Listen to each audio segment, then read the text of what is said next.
Chapter 205, Queen's Rage. Just when Surpassing contemplated raiding the delicate and weak-looking scorching Lamia, the entire White River City region flew into an uproar. The cause was no other than the White River City region's ranking list. A level 13 player actually held the first place. What is this? I've only managed to reach level 10 and enter White River City after much difficulty. Yet, there is already a level 13 player? What did this bastard eat growing up? I know, right? That lone Tyrant fellow previously ranked in the 10s, but he had suddenly shot up to first place, surpassing even the Snow Goddess. Lone Tyrant is from a guild called Dark Star. Isn't that a third-rate guild? How could they be so strong as to surpass the Snow Goddess? The official forums were already in a fiery uproar over this matter, and the previous issue relating to Surpassing had become forgotten history. Inside the level 10, 10-man team dungeon, the Dark Crow Cave. A black-feathered crow with a 6-meter-tall body lay motionless on the ground, a pile of items sitting by its side. Among these items, there were pieces of level 10 mysterious iron set equipment. There were even 2 secret silver-ranked items and a large number of rare materials. Meanwhile, standing beside this black-feathered crow was a fairy. This fairy possessed skin as white as snow and an appearance that could charm any mortal man. Her body was the very definition of absolute perfection. However, this fairy's eyes possessed a penetrating gaze with a boundless and intimidating chill. This woman who seemed to transcend mortal men was none other than Gentle Snow. System: Ouroboros has cleared the hard mode of Black Crow Cave, rewarding 300 guild reputation. Snow, someone's reached level 13 already. They're a lot faster than we are. Why don't we stop dungeon diving and resume leveling up? Possessing a similarly devilish body, Zhao Yuru pouted as she spoke, displeased. After going to a level 12 monster area while they were only level 9, they quickly discovered that they could constantly improve their battle prowess. Although it was extremely difficult to kill those monsters, in the beginning, they rose swiftly after experiencing many near-death situations and long periods of research and self-reflection. With their battle techniques having greatly improved, they felt that killing monsters 3 levels higher was no longer just a pipe dream. They also felt that they could achieve the feats Surpassing had displayed in the past, similarly obtaining an effortless victory over a great number of players. After arriving at White River City, they immediately picked up the daily reputation quests. They then looked for an extremely good leveling spot, grinding there for a period. However, due to their equipment being slightly outdated, they decided to raid a dungeon to upgrade their equipment, making preparations to obtain the first clear of one of the level 10 large-scale team dungeons. Otherwise, a player from a measly third-rate guild wouldn't have surpassed them. Ignore him. Compared to levels, the first clear of a large-scale team dungeon is far more important. Moreover, after exceeding level 15, it won't matter, even if we manage to clear the hell mode of a level 10 large-scale team dungeon. Our equipment should be close to ready now. So let's start with obtaining the first clear of a level 10 party dungeon. When Gentle Snow noticed Lone Tyrant's name occupying the first position on the ranking list, a calm smile appeared on her pure and untainted complexion. Gentle Snow's team members revealed excited smiles when faced with Gentle Snow's decision. They could finally display their prowess for all to see. After all, they had all been experts in the past virtual reality games. Throughout this period, they had constantly strived and battled against high-level monsters. During their breaks, they would research the videos of experts, especially Surpassing's battle footage. Although the video was short, it held great significance. The more they studied Surpassing's battle, the more shocked they became. Unknowingly, their own battle techniques also began to improve madly. To put it another way, they had started to familiarize themselves with the realistic battle methods of God's domain. Simultaneously, they had also grasped a hold of their body's true strength. The hard mode of a team dungeon could not fully sate their thirst for growth. It was especially true after they familiarized themselves with their extraordinary condition. Right now, only Hell mode could truly excite them. Just like when they were in the Hell mode of Dark Moon Graveyard, they wished to experience the feeling of having every single cell within their bodies tremble. In the past, they believed that their trembling represented fear. In reality, however, that trembling resulted from the excitement that grew in their hearts. Meanwhile, the other large guilds were similarly shocked by the sudden appearance of Lone Tyrant, but quickly dismissed this matter from their minds. The average players, however, were astonished. This incident had allowed the apex third-rate guild Dark Star to firmly establish a foothold in White River City. Even the second-rate guild, the Assassins' Alliance, was a step behind them. None of the top 10 players on the ranking list belonged to the Assassins' Alliance. Contrary to expectations, the Assassins' Alliance had 3 members ranked within the top 30. One of them was the guild leader, ranking 18th.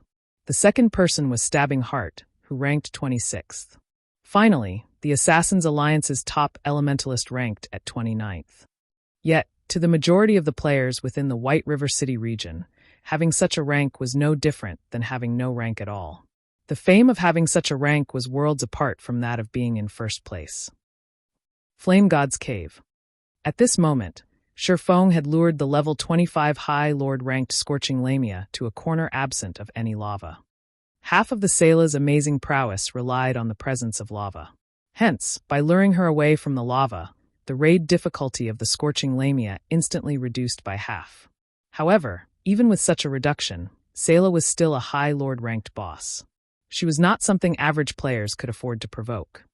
"Kneel before me and receive your punishment of flames." The Scorching Lamia's finger trembled, and suddenly, a whip of flames appeared from her finger. She then abruptly cracked her whip towards Shurfeng's skull.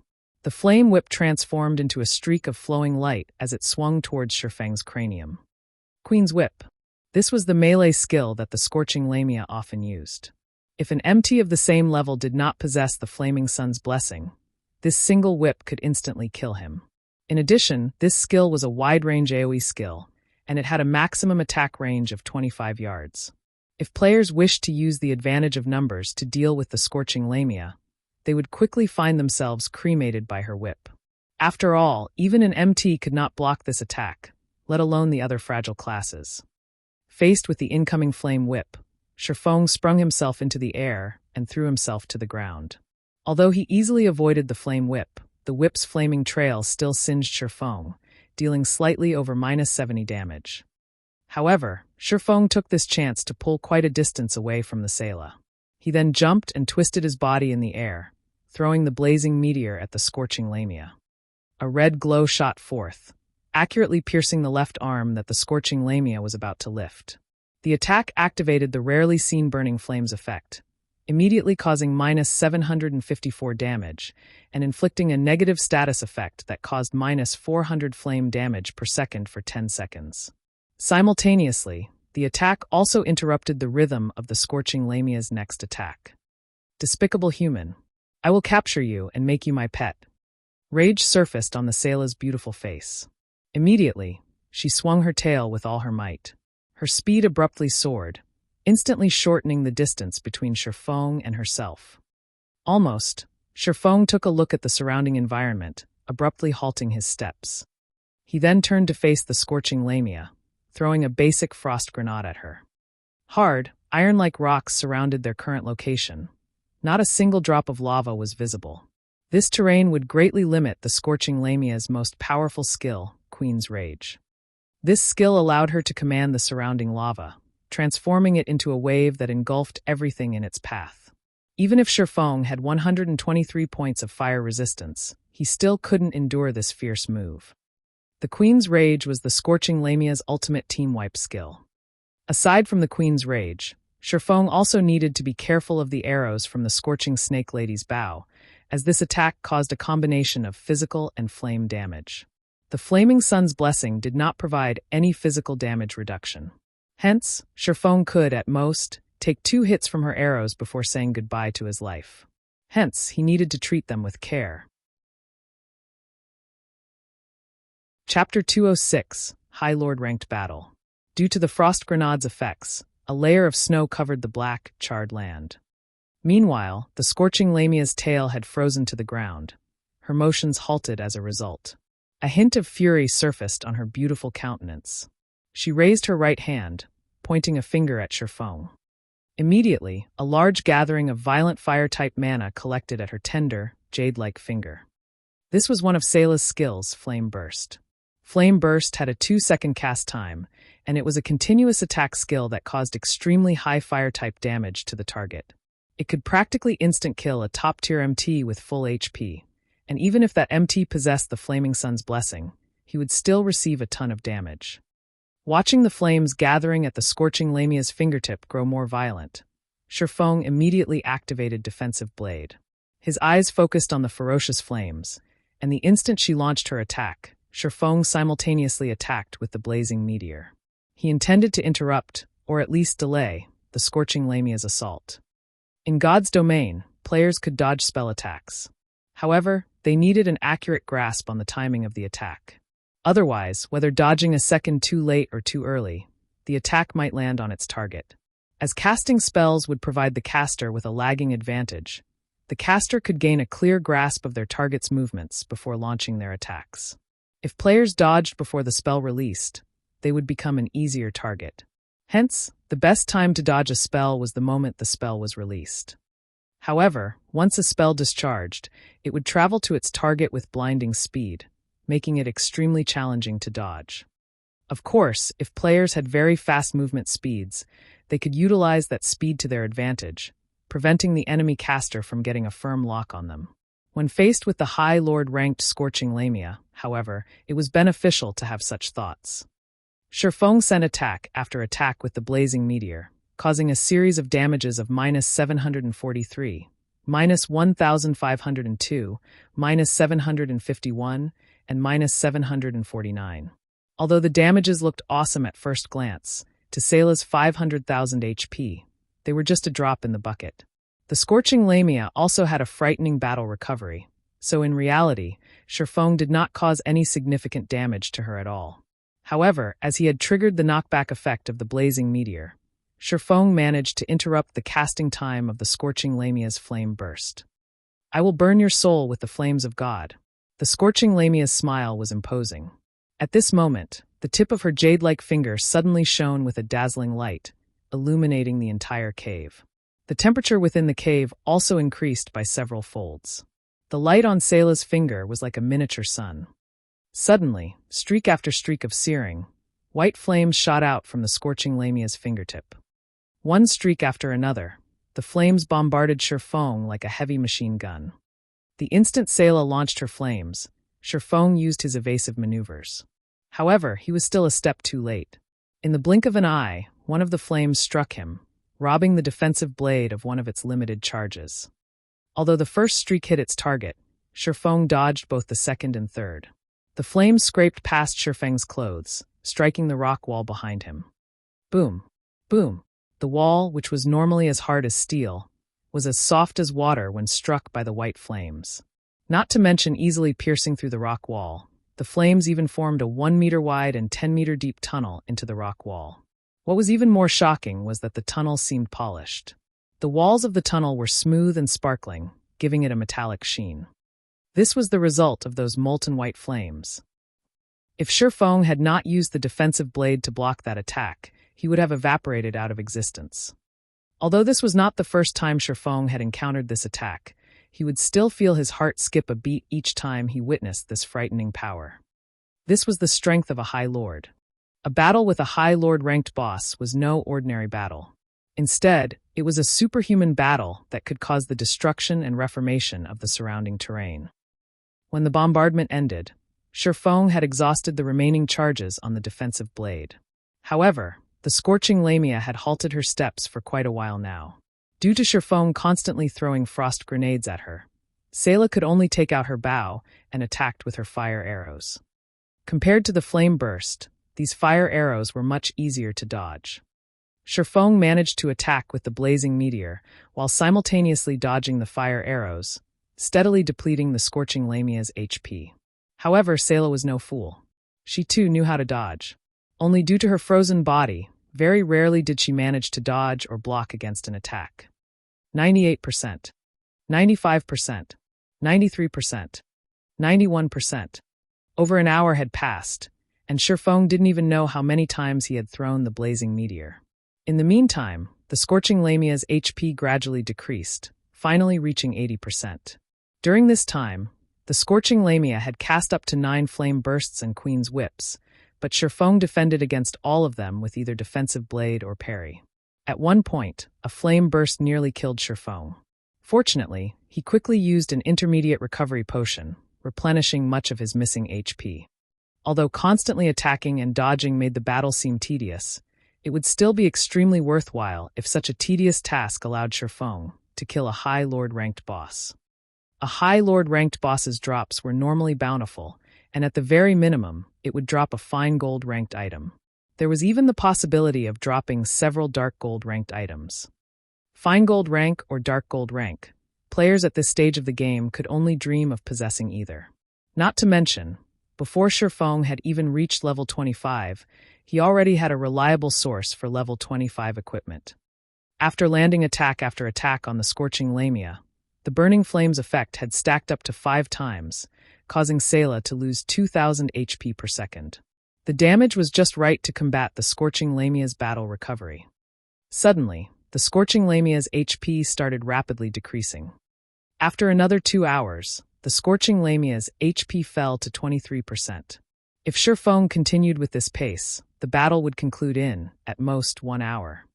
At that thought, Shifeng's hands moved faster as he further increased his attack rate. At this moment, Shifeng's system communication suddenly rang. The caller was Stabbing Heart of the Assassins' Alliance. By now, Shifeng had already gotten used to dodging Salou's attacks after repeating the process so many times. Since he had nothing better to do, he accepted the call. "Brother Yifeng, I wonder if I can request your help on a matter?" Stabbing Heart spoke without adding any unnecessary flattery, getting right to the point. However, he immediately felt surprised by his own actions in suddenly seeking Shifeng's help. After all, an expert's time was extremely valuable. Not to mention, the competition in White River City right now was far more intense than the competition in Red Leaf City in the past. After all, when all was said and done, Red Leaf Town only had a player base 20,000 to 30,000 in the past. Meanwhile, White River City had over 1 million players right now. Adding to the fact that plenty of experts had gathered at White River City, the intensity of the competition there had increased by several times. "Help! I wonder what Brother Stabbing Heart needs me to do?" Shifeng asked. "It's like this. I wish to invite you to raid a team dungeon with us. If we have the help of an expert like Brother Yifeng, we will have a very high possibility of clearing the dungeon." Stabbing Heart was clearly embarrassed for asking. "Which team dungeon is it? Don't tell me that you're looking at one of the 3 level 10 large-scale dungeons?" Shifeng was slightly astonished. He did not think that Stabbing Heart would look to him for help with a dungeon. Regarding the 3 large-scale dungeons, Shifeng had no intentions of involving himself with them. After all, it would have a huge impact on the course of history. His first clear of Dark Moon Graveyard had already affected the progression of history. If he helped the Assassins' Alliance obtain the first clear of a large-scale team dungeon, God knew if something out of his control would happen in the future. Large-scale team dungeons were worlds apart from normal team dungeons. Their difficulty was directly increased by 2 to 3 levels. Even if Shifeng gave his help, with the current state of the Assassins' Alliance, they could not even clear the normal mode of the dungeon. Chapter 207, Killing the Queen. Shifeng did not want this timeline to develop out of his control. If Stabbing Heart really wanted to raid one of the 3 great dungeons, he could only sternly refuse. Stabbing Heart shook his head, faintly exclaiming, "It isn't one of the 3 great dungeons. It is just one of the 20-man team dungeons, the Beastman Munition Factory. That is a level 10 to level 13 team dungeon, and the equipment dropped there would be of great help to us when we raid the 3 large-scale dungeons. Although we've already cleared the normal mode of that dungeon, the hard mode is simply too difficult. We have been stuck at the first boss all this time, so we wish to seek your aid." Shifeng's heart was slightly moved when he heard of the words Beastman Munition Factory. That dungeon did indeed possess a lot of valuable items, especially the basic fire resistance potion recipe and the level 10 swordsman set equipment, Wind Extinguisher. It would not be a bad idea to make a trip there for these items. "Fine, but I have a demand," Shifeng said. "Brother Yifeng, there is no need to hold back." Stabbing Heart released a sigh of relief after hearing Shifeng's agreement. He was deeply afraid that Shifeng would refuse. "I want all the recipes and forging designs we obtain from the dungeon. In addition, I want priority over all swordsman equipment. If you can agree to these conditions, I will have no problem offering my assistance. Shifeng listed his demands. Stabbing Heart carefully considered Shifeng's words. If he were the one leading the team this time, he wouldn't hesitate to agree to Shifeng's demands. However, the leader of the team this time was the guild leader of the Assassin's Alliance, Cruel Sword. So, Stabbing Heart had no authority to make this decision. Brother Yifeng, I have to consult with the guild leader about this matter. Can I give you a reply sometime later? Stabbing Heart said with less confidence. Sure. In any case, Shifeng was not in a hurry. There was still some time before he could kill the scorching Lamia. After Stabbing Heart disconnected the call, he immediately went up to the guild leader, Cruel Sword. Cruel Sword was currently a short distance away, clearing the monsters in the dungeon.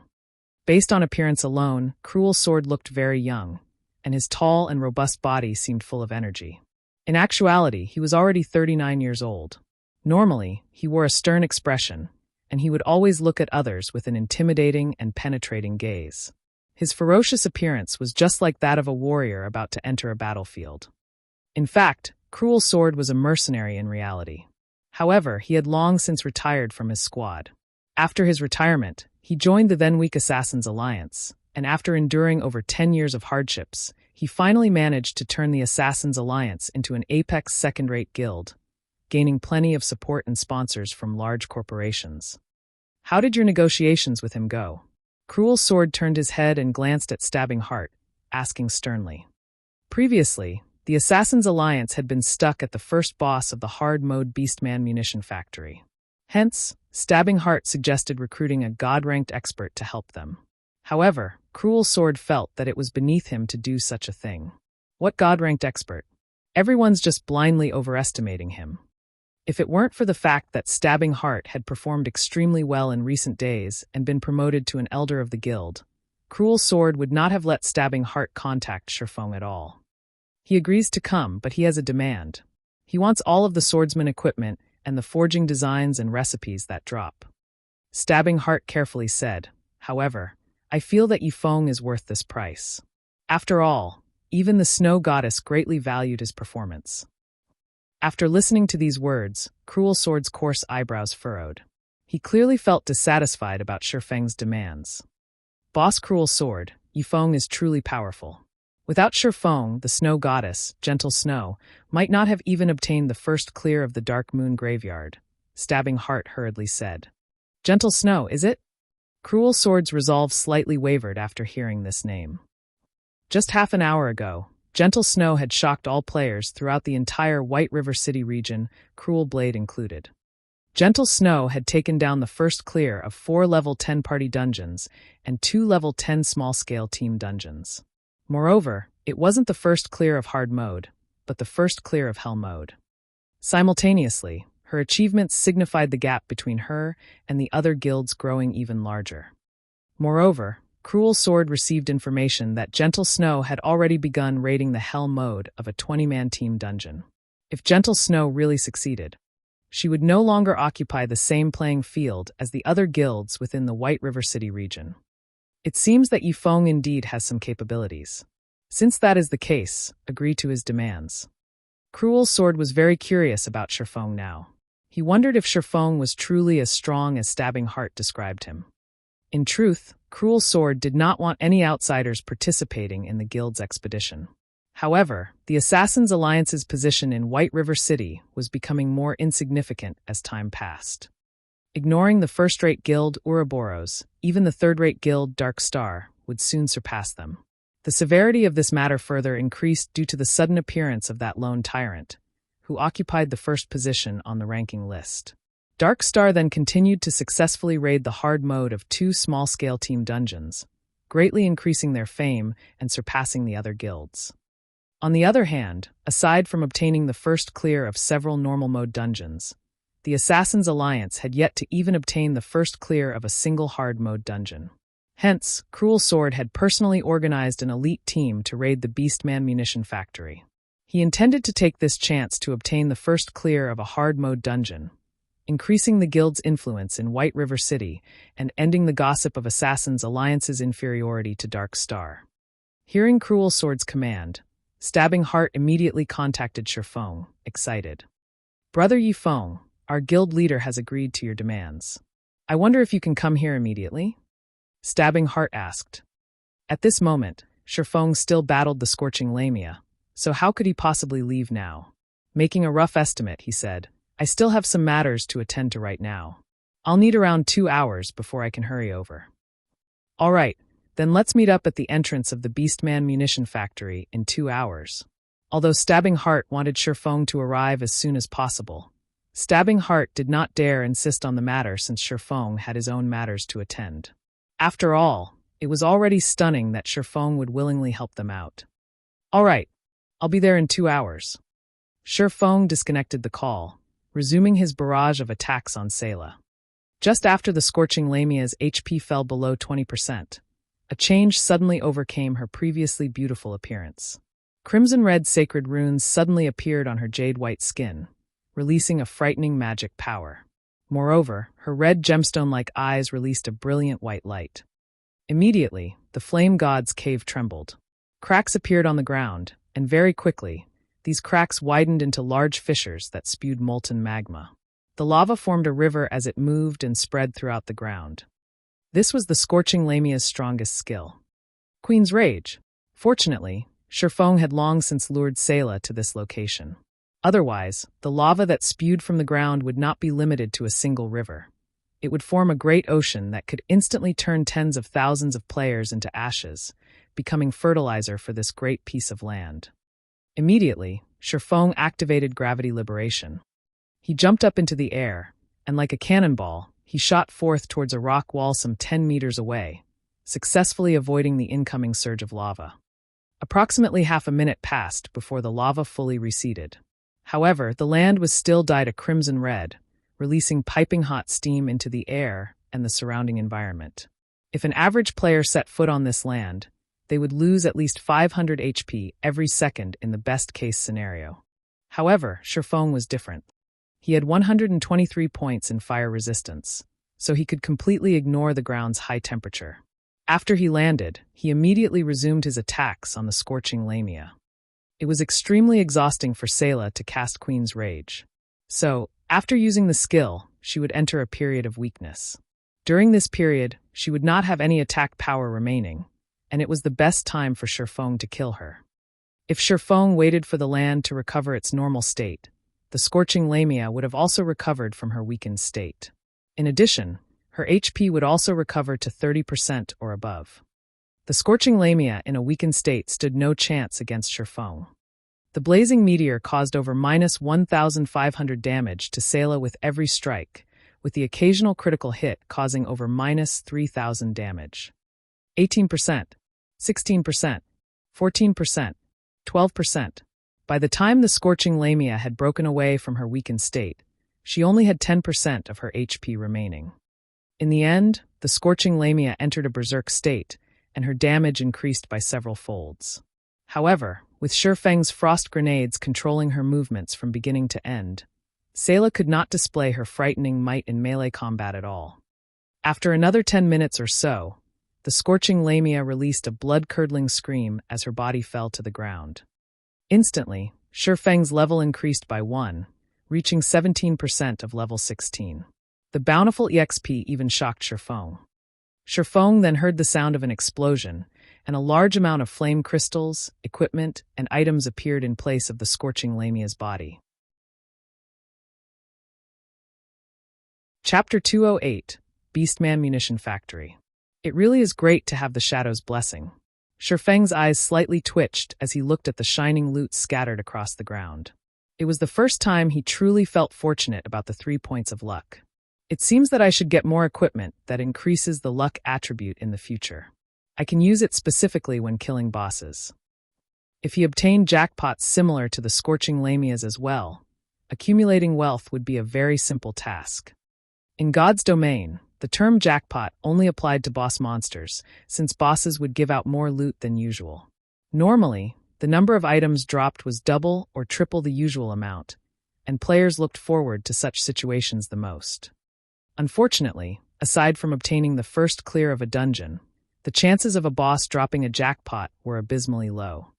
Depending on a player's luck attribute, the chances of obtaining a jackpot would also increase. However, Surfeng did not know the exact value each point of luck provided. He only knew that the higher the luck, the greater were the chances of obtaining a jackpot. If Surfeng's luck increased to 10 points, he might obtain another jackpot if he killed a high Lord-ranked boss in the future. To players, nothing was more exciting than obtaining even more high-level equipment and items. As this was the Flame God's Cave, the Scorching Lamia's jackpot was extremely valuable. It was much more beneficial than killing 2 to 3 high Lord-ranked bosses. This is ridiculous. Just a single Scorching Lamia dropped close to half of my previous harvest of flame crystals. Surfeng was immediately shocked after he collected and arranged all the loot. Previously, he had only obtained a total of 223 flame crystals from killing many level 25 common, elite, and special elite monsters. Yet, the Scorching Lamia gave him 102 crystals. If converted to gold coins, that amount would be worth 15 gold, 30 silvers. Moreover, this was only the price of the flame crystals. Compared to the flame crystals, the equipment and forging designs dropped were much more valuable. Aren't these the flame boots?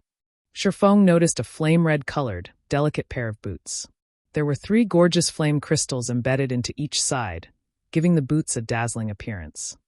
Flame boots, plate boots, dark gold rank. Level 25. Defense plus 175. Strength plus 21, agility plus 30, endurance plus 15. Movement speed plus 8. Fire resistance plus 5. Additional skill dash. Flame rush. Increases movement speed by 100% for 10 seconds. Cooldown 2 minutes. Just the value of this piece of equipment exceeded 20 gold. In addition, Salou also dropped a dark gold ranked shield. Light of Day, shield, dark gold rank. Level 25. Equipment requirement, strength 130. Defense plus 665. Block rate, 41%. Defend skill level plus 2. Strength plus 34, agility plus 10, endurance plus 32. Maximum HP plus 15%. Additional passive skill dash. Guardian Heart. Reduces incoming damage from the front by 20%. In addition, all damage received reduced by 10%. Not to mention a shield, equipment meant for MTs was usually abnormally expensive. Moreover, the attributes of this shield were extremely beneficial. If sold, its minimum price would be at least 40 gold. Aside from those 2 dark gold ranked items, there were 7 secret silver ranked items. 3 of them were level 25 mage equipment, 2 were level 25 healer equipment, 1 was level 25 leather armor, and the last was a level 25 two-handed axe. Every piece could sell for at least 3 gold coins. Meanwhile, the most precious of them all was the Raging Flames armor forging design. This was also Surfeng's first time seeing this item. Surfeng was immediately stunned when he read the introduction of this forging design. The Raging Flames armor was a level 25 secret silver ranked plate armor. Although its base attributes were ordinary, it was a very valuable item. It specifically catered to MTs when dealing with fire-type monsters. One could say that the Raging Flames armor was the best level 25 secret silver ranked breastplate. If utilized properly, the value of this forging design could exceed 100 gold. However, flame crystals were necessary to craft the Raging Flames armor. In addition, it also needed a rare secret silver ranked ore, resulting in a high manufacturing cost. However, it would be greatly desired once forged. In particular, when it was used in the level 25 large-scale team dungeon, Flame's Nest, it would be frighteningly effective. The Raging Flames breastplate gave 8 points of fire resistance and reduced the user's flame damage received by 20%. No other secret silver equipment could compare to this effect. Aside from the equipment, there was also a flame-red-colored skill book. The words Flame Burst decorated the cover. This was the same skill the Scorching Lamia had used on Surfeng. Surfeng had personally witnessed this attack and knew full well the frightening might of that skill. Yet, such a skill was unexpectedly a universal skill that any class could learn. Without hesitation, Surfeng chose to learn the skill. He then called out the skill interface. Flame Burst. Level 1 requires 100,000 EXP to upgrade to level 2. Channeling time, 2 seconds. Gathers the power of flames to a single point and causes 300% damage to the target. Attack count 4 times. Cooldown 5 minutes. Compared to other skills that required skill proficiency to level up, Flame Burst belonged to the special skills category. Instead of skill proficiency, it required EXP to level up. Surfong greatly admired Salou's Flame Burst. If he could possess a similar might to the Scorching Lamia when he used the Flame Burst, he needed only a single move to instant kill a player of the same level. Just the thought of achieving such a feat invigorated him. However, the skill level was too low right now. It could not achieve such an effect in all. Since his level was relatively high right now and his leveling speed was also very fast, Surfong did not feel much heartache towards such a small amount of EXP. Hence, he immediately supplied 100,000 EXP to the skill, upgrading it up to level 2. The Flame Burst's damage increased to 350%, while the attack count remained unchanged. There was also no change to its cooldown. This time, 300,000 EXP was needed to upgrade the skill to level 3. However, Surfong chose to upgrade it without hesitation. He needed several million EXP just to level up now, so 300,000 was not a significant amount. Instantly, Surfong fell back down to level 15.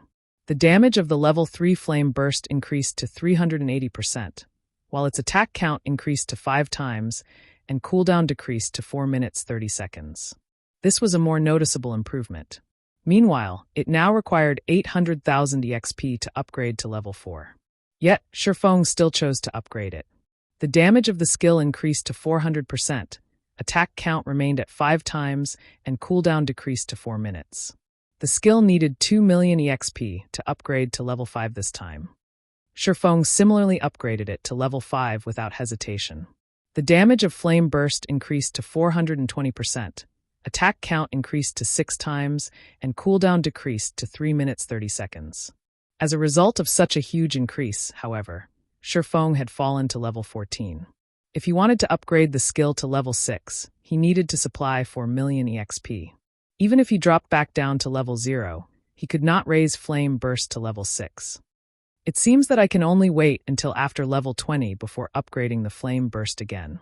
Surfong felt it was unfortunate. However, a level 5 Flame Burst was sufficiently amazing already. It was certainly a very useful trump card. Surfong had spent quite a sum of money on his trip to the Flame God's Cave this time. Not to mention using more than 2 stacks of basic frost grenades, he also used the Flaming Sun scripture. However, with such an astonishing harvest, the losses he incurred were negligible. There's still some time left.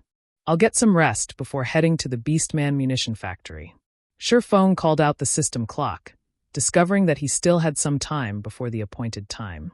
Seizing this chance, he could get some repairs done to his equipment and store his loot into the bank. He would return to the Flame God's Cave again in the future when he had the time. The boss of the Flame God's Cave had a respawn time of 2 days. In other words, Surfong would return to the Flame God's Cave to kill its boss once every 2 days. Not only could he level up quickly by doing so, but he could also obtain plenty of high-level equipment. This place was sacred ground for players. It was no wonder the ranger, who was the first person to discover this place, made a huge earning. Outside of the Beastman Munition factory, Cruel Blade and the others had already gathered at the dungeon's entrance. They currently discussed their strategy to raid the dungeon. During the time they spent waiting for Surfong, they challenged the dungeon twice more. However, the end result was still the same. Obtaining the first clear of a hard mode team dungeon was much more difficult than they had imagined. Although they had managed to clear the hard mode of a 10-man team dungeon, some other guild was already a step ahead of them by the time they cleared it. Right now, only the first clears of 20-man hard mode team dungeons were available.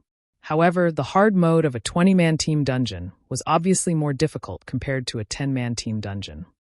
No matter how much thought they put into it, they could not come up with any methods to clear the dungeon. They could only wait for Surfeng's arrival at the dungeon's entrance. This was also a good chance for the team to get some rest. Although Stabbing Heart had continuously recommended Surfong, Cruel Blade did not place much hope in him. After all, the Assassin's Alliance was an apex second-rate guild. Experts were a dime a dozen within the guild. Meanwhile, they had gathered 20 experts to raid the Beastman Munition factory, but they still died under the first boss feat. What difference would an additional, independent player with good techniques make? Guild leader, someone's coming, one of the guild's scouting assassins suddenly spoke in the team chat. Chapter 209, Lone Tyrant. Hearing that someone approached, Stabbing Heart thought that it was Shifeng. Hence, he turned his gaze towards the entrance. However, the person walking over was not Shifeng at all. Moreover, it was not just a single player, but a group of players. This was a 20-man team. The members of this team all wore impressive equipment. Practically all of them wore a mix of bronze and mysterious iron equipment, with the majority being mysterious iron equipment. There were also a few players among them wearing level 10 class-specific set equipment that only dropped from level 10 team dungeons. Although they were only individual pieces, at this stage of the game, they were definitely considered top-tier equipment to guilds. The leader of this team was a Guardian Knight. Judging by appearances, the man looked to be around 25 years of age. There was a nasty smile on the man's face. The man wore a mix of red and white-colored heavy armor and carried a blood-red cross shield and longsword. It can't be, right? That shield warrior has the complete Bloody Brilliance set equipment. That's a level 10 mysterious iron set equipment. The glow from his shield and longsword show that they are both of secret silver rank. How come I have never seen such equipment before? The members of Assassin's Alliance started a quiet discussion when they saw the leading Guardian Knight. The Bloody Brilliance set equipment could only be obtained from level 10 hard mode team dungeons. The fact that this group of newcomers had gathered a full set displayed just how powerful their team was. They seemed to be players from Dark Star. Making a careful observation, Stabbing Heart suddenly discovered that the guild emblem these players donned belonged to that of the guild Dark Star. He then observed the leading Guardian Knight, suddenly exclaiming in shock, "He's Dark Star's Lone Tyrant." Cruel Sword's complexion immediately turned grim at these words. Lone Tyrant of Dark Star was currently number 1 on the ranking list. In addition, Dark Star had also managed to obtain the first clear of 2 hard mode dungeons. Due to the contribution of these 2 factors, Dark Star was already like the sun at high noon, and they were currently in their heyday. Cruel Sword did not think that Dark Star would make their move so soon. They were already attempting to raid a 20-man team dungeon. If they really obtained the first clear of a 20-man team dungeon, the Assassin's Alliance would truly be in an embarrassing position in White River City. After all, due to obtaining the luxury guidebook of White River City in advance, the Assassin's Alliance had made ample preparations before entering the city itself. As a result, they enjoyed a flourishing period after they entered White River City. Many players even thought that the Assassin's Alliance had the possibility to surpass the first-rate guilds. Hence, now that Dark Star was on the rise, players would naturally compare the Assassin's Alliance and Dark Star, resulting in the Assassin's Alliance's status in White River City becoming very awkward. Oh, isn't this the guild leader of the Assassin's Alliance? What a coincidence. Lone Tyrant laughed as he spoke to Cruel Sword. Unfortunately, you guys have simply wasted your time by coming here, as the first clear of the hard mode Beastman Munition factory already belongs to Dark Star. The other members of Dark Star similarly revealed disdainful smiles as they looked at the members of the Assassin's Alliance. Currently, throughout the White River City region, Dark Star's influence surpassed that of the Assassin's Alliance. Moreover, Dark Star had a much shorter history than the Assassin's Alliance. The Assassin's Alliance's current success lay in the fact that they had a long-established history, so the benefits they provided to their guild members were slightly better.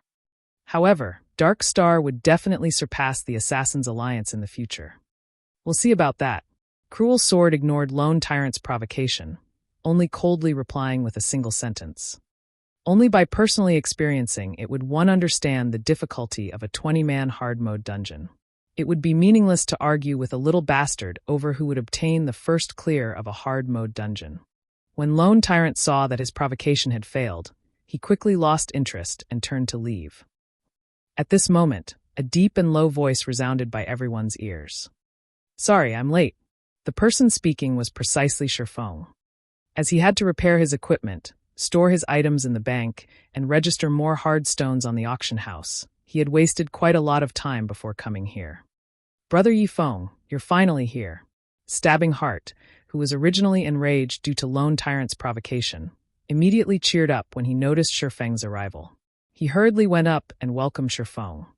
Meanwhile, this was the first time Cruel Sword had personally met Shifeng. he discovered that Shifeng still used a complete bronze set equipment. Shifeng's level and the quality of his other equipment were also indiscernible. Moreover, looking at Shifeng's age and appearance, he was obviously just an immature youth. He did not possess the sharp temperament of a top-tier expert at all. However, he had obtained the first clear of the hell-mode Dark Moon Graveyard with gentle snow. Coupling that with the widespread battle footage from before and the fact that Shifeng was the first player to enter White River City, Shifeng should possess some real skills. However, they were not here to fight other players in the dungeon. Although Shifeng had impressive combat capabilities, one could not clear a dungeon by depending on combat capabilities alone. Hence, Cruel Sword did not look favorably upon Shifeng. Ha ha ha ha. What a joke. So even the famous Assassins Alliance has to invite someone to raid a team dungeon. Moreover, you've even invited an independent player. It seems that the Assassins Alliance only amounts to this much. To think that I've always thought of the Assassins Alliance as an actual opponent, I was truly blind. Lone Tyrant looked at Shifeng, then turned to look at Cruel Sword again before involuntarily laughing. You! Stabbing Heart wanted to flare up in rage. However, he had no counter to Lone Tyrant's words. After all, what he said was true. The other Assassins Alliance members had also lowered their heads in shame. At this moment, their hearts harbored dissatisfaction towards Stabbing Heart. They were already disappointed with Stabbing Heart's previous decision of inviting Shifeng, so the humiliating situation now only made it worse. Yet, although they wished they could immediately chase Shifeng away, they dared not voice their opinions. After making fun of the Assassins Alliance, Lone Tyrant's gaze shifted towards Shifeng. Pretending to be surprised, he sneered and said, "And here I thought the Assassins Alliance had invited some amazing person. Isn't this Yifeng, the first player to enter White River City and the previous first place on the ranking list? I am truly sorry about this. I never imagined that you would be so easy to surpass, so I accidentally snatched away your first position. Oh, that's not right. Why can't I find your name within the top 100 of the ranking list? It seems that there is a limit to a person's good luck. Without any real strength, one would quickly be surpassed by others. Isn't that right, little brother Yifeng?" Although Lone Tyrant could not see Shifeng's current level, he did not think that Shifeng was anything amazing. Otherwise, why would he choose not to display his level? There was only one possibility for such an action, and it was because he was too shameful to show his level. Shifeng was clearly the first player to enter White River City, yet a majority of players surpassed him in levels. So it was very logical that he would choose to hide his level in shame. Brother Yifeng, let's just ignore him and enter the dungeon. Afraid that Shifeng would grow angry and leave, Stabbing Heart hurriedly dragged Shifeng away from the players of Dark Star. The players within the White River City region have constantly used the Assassins Alliance as a comparison to Dark Star. Previously, I had felt proud of this matter, but now, I can only feel embarrassment. Please don't associate Dark Star with you all anymore in the future. We really can't bear this sort of shame.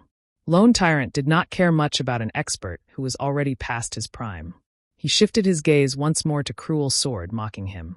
An Apex second-rate guild? Pah! They aren't even comparable to a third-rate guild. The Assassins Alliance has truly declined. If I were them, I would have long since killed myself to avoid the embarrassment. They have actually allowed a lucky noob to join their team. Did they think that, by doing so, they could obtain the first clear of the hard-mode Beastman munition factory? Who are they trying to kid? How could you say such a thing? This is known as birds of a feather flocking together. A trash of a guild would naturally seek out a trash player to aid them. If this situation happened in our guild, we would have long since expelled such noobs from the guild. Allowing such trash to join our team would definitely lower our intelligence and strength. Hey, you've got that wrong. In reality, the Assassins Alliance is so powerful that they are not afraid of having a noob as a team member. They could still clear the hard-mode Beastman munition factory with no problems, even with such a member on their team. This is definitely something Dark Star can't dream of comparing with. The relationship between Dark Star and the Assassins Alliance had long since been similar to that of fire and water. Now that there was such a good opportunity, the members of Dark Star took this chance to ridicule the Assassins Alliance. Immediately, the atmosphere on the Assassins Alliance's side became abnormally depressing. The players from the Assassins Alliance all resentfully glared at Stabbing Heart. Contrary to expectations, however, Stabbing Heart did not feel any heartache due to these hateful gazes. Instead, he felt apologetic to Surfeng. Originally, Dark Star merely directed its ridicule at the Assassin's Alliance. Now, even Surfeng had been dragged into this matter. At this moment, Surfeng could no longer stomach this situation. If this situation continued, they would have no chances of raiding the dungeon, and he did not wish to lose the opportunity. After all, he planned to obtain the wind extinguisher set equipment and basic fire resistance potion recipe from this trip. He did not wish to see Dark Star spoil this opportunity. Having no better choice, Surfeng stood out from the crowd. With pupils as deep as black holes, he gazed at Lone Tyrant. He then calmly said with a smile, "I'm very curious about something. If the nobodies that you've looked down on suddenly obtain the first clear of the hard-mode Beast Munition factory a step ahead of you, then what would you all amount to?" Chapter 210 Eye-Opener. Surfeng's words struck Lone Tyrant and the others. Immediately, the atmosphere became incomparably tense. Neither side spoke a single word, and both sides stood on the cusp of lashing out right now. However, nobody intended to make the first move. After all, everyone present understood that, if they took action right now, it would lead to an all-out war between the two guilds. Regardless of who won and who lost in this confrontation, both sides would take heavy losses. Hence, be it Cruel Sword or Lone Tyrant, neither wished for such a situation to occur. As both sides could no longer endure the stifling atmosphere. Getting the hard modes first clear ahead of us? With trash like you? Lone Tyrant's complexion abruptly turned cold. With a ridiculing smile, he spoke with contempt. "Good, very good. Let everyone see the truth, then. I really want to see if your strength is as good as that mouth of yours." After he finished speaking, Lone Tyrant led his team into the Beastman munition factory. Moreover, they chose to immediately start with the dungeon's hard mode without warm-up or preparation. They clearly wished to prove to Surfeng and the Assassin's Alliance just how wide the difference between them was. Why are they trying to act so bold? They will suffer defeat when the time comes. Stabbing Heart curled his lips, revealing a cold smile. Without personally experiencing the 20-man hard mode Beastman munition factory, one could not truly gauge the difficulty of the dungeon. Otherwise, they would not have sought Surfeng's help. They had only chosen this method as a last resort. After all, the Assassin's Alliance was in a precarious position right now, and they were in dire need of a breakthrough. Hence, they had to obtain the first clear of a hard mode dungeon. That's right. Dark Star is nothing. They'll cry with regret once they enter the dungeon. Guild leader, let's hurry and enter. We must teach those bastards from Dark Star the strength of the Assassin's Alliance. That's right. Guild leader, we must get the first clear this time. The players from the Assassin's Alliance wiped away their depression from before. They all cracked their knuckles as their thirst for battle grew. Surfeng remained silent as he listened to everyone's enthusiasm with a faint smile on his face. However, due to Surfeng's actions, the guild leader of the Assassin's Alliance, Cruel Blade, viewed Surfeng in a new light. Cruel Blade considered that Surfeng might not just be all talk. Due to Surfeng's provocation, the team's originally downcast mood underwent a complete change. Right now, everyone was indignant over the injustice they had received rather than depressed, and they immediately wanted to charge into the dungeon and slaughter the boss within. They wanted to obtain the first clear of the hard mode dungeon, letting the players from Dark Star witness their might. However, Surfeng did not give much thought to Cruel Sword's renewed opinion of him. After all, he had been a guild leader in his previous life as well. If one wanted to increase the unity of a team, they only needed one thing. They needed an enemy. In fact, Lone Tyrant was already an enemy of the Assassin's Alliance. Surfeng merely poured some oil on the already burning fire, further raising their fighting spirits. Naturally, high fighting spirits were only a mental boost, and it would not help the Assassin's Alliance to clear the dungeon. If the Assassin's Alliance wanted to clear the hard mode team dungeon, they still needed some other key elements. However, Surfeng did not reveal this fact. He merely quietly joined the Assassin's Alliance's team, entering the Beast Munition factory with Cruel Sword and the others. The Beast Munition factory was a dilapidated weapon manufacturing factory. Hence, the terrain inside the dungeon was not particularly complicated. Players only needed to walk down a single path to reach the boss. There were a total of 3 bosses throughout the dungeon. Although the number was low, each boss was extremely powerful. In 20-man hard mode team dungeons, the bosses were all high chieftain rank. Every one of them had powerful skills, and it was a normal occurrence for these bosses to instant kill an MT. If a team were not familiar with these bosses' skills, failing to grasp the timing of their attacks fully, it would not be strange for a team to team wipe over 10 times. In comparison to these bosses, however, players would have a much easier time clearing the elite monsters within the dungeon. I think that everyone should know what to do by now. However, since this is Brother Yifeng's first time entering this dungeon, I'll give you a short explanation on what you should expect later on. Your task is to go all out, dealing damage, while simultaneously evading the skills of the elite monsters. On another note, the monsters here have very high attack power, and they deal a ton of damage, even to the MTs. Moreover, these monsters are immune to crowd control skills. Hence, healers will be under a lot of pressure. They will have no time to heal anyone other than the MT, so you need to be careful not to pull aggro, Cruel Sword explained patiently. Alright, that's it for my explanation. Let's first use the 4 elite monsters guarding at the entrance as practice for our coordination. Finished speaking, Cruel Sword directed 2 of the team's MT to charge at the 4 axe-wielding level 10 elite Beastman warriors. Beastman warrior, elite rank. Level 10. HP 50000/50000. As this was a dungeon, the monsters in here had both their HP and attack power greatly increased. They were much stronger compared to the level 10 elite monsters out in the fields. One of the 2 MTs was a shield warrior, while the other was a guardian knight. Each of them held the 2 monsters aggro. However, when Shifeng saw the damage these 2 MTs dealt to the monsters, he was immediately stunned. A normal attack from the shield warrior only dealt -32 damage to the Beastman warriors. When the shield warrior used heroic strike, he only dealt -66 damage. Meanwhile, the guardian knight fared even worse than the shield warrior.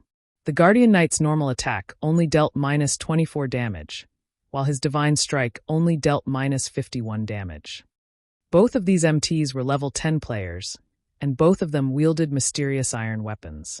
Even if it were a one-handed weapon, when faced with an elite monster of the same level, it should not deal such little damage.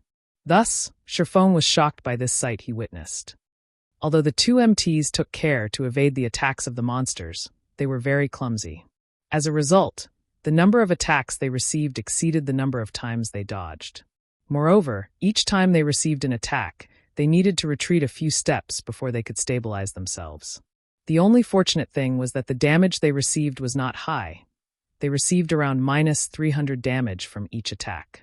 Meanwhile, each MT possessed around 2,400 HP. With 2 monsters attacking each MT simultaneously, each MT received a rough total of -600 damage, a quarter of their total HP. This situation resulted in the healers suffering. However, Shifeng was similarly shocked when he discovered that both MTs possessed around 2,400 HP. What the heck? Isn't their HP a little too high? They both couldn't have only added their free attribute points into endurance, completely ignoring strength and agility, right? However, this was the only explanation that made sense. It explained why, even though both MTs were clearly gaming experts, they required so much effort just to dodge an attack, and why their damages were so pitiful. In contrast, a level 10 assassin, who similarly used a one-handed weapon, could deal over -100 damage to an elite monster like the Beastman warrior. They could even deal over -200 damage if they used a skill. The MT's strength was just abysmal. Their agility was similarly too low, preventing them from dodging attacks that they could have clearly evaded. It was obvious that the players of the Assassin's Alliance have yet to adapt to the battle methods of God's domain. They clearly possessed plenty of expert players, yet they were unable to exhibit their full potential. It was no wonder the Assassin's Alliance became an obscure existence during the early stages of the game. Only after half a year had passed since God's Domain's launch did they gain some achievements. If the Assassin's Alliance battled the boss of the Beastman Munition factory like so, Shifeng would be surprised if they didn't team wipe. It was truly a wonder as to how they managed to clear a 10-man hard mode team dungeon. I wish to say something. Is that all right? Shifeng looked at Cruel Sword, asking softly. Although the Assassins' Alliance now possessed Lone Tyrant as a great enemy, the members of the team still had negative opinions of Surfeng. They only kept their mouths shut due to his relationship with Stabbing Heart. However, if Surfeng dared push his luck, they would not sit idle. Speak your mind. As long as it benefits the dungeon raid, we will not reject it. Cruel Sword had managed to discern Surfeng's capabilities somewhat. He could somewhat understand why Gentle Snow would take a fancy to Surfeng. After all, Surfeng indeed possessed strength. Can we replace the two MTs? Surfeng asked, holding nothing back. Chapter 211, Brilliant Effect. Although Surfeng's tone was soft, power filled his voice. It caused the female healers nearby to tremble, nearly failing to cast their heals on the two MTs. The two MTs tanking the 4 elite monsters were similarly shocked stiff, receiving a direct hit from the giant steel axes of the Beastman warriors. Damages of over -400 points appeared above both MTs, and the two retreated close to half a dozen steps before they managed to stabilize themselves. The other damage-dealing team members also froze. They all stared at Surfeng with dumbfounded gazes, thinking that their ears had played a trick on them. Replace the MTs. What kind of joke was this?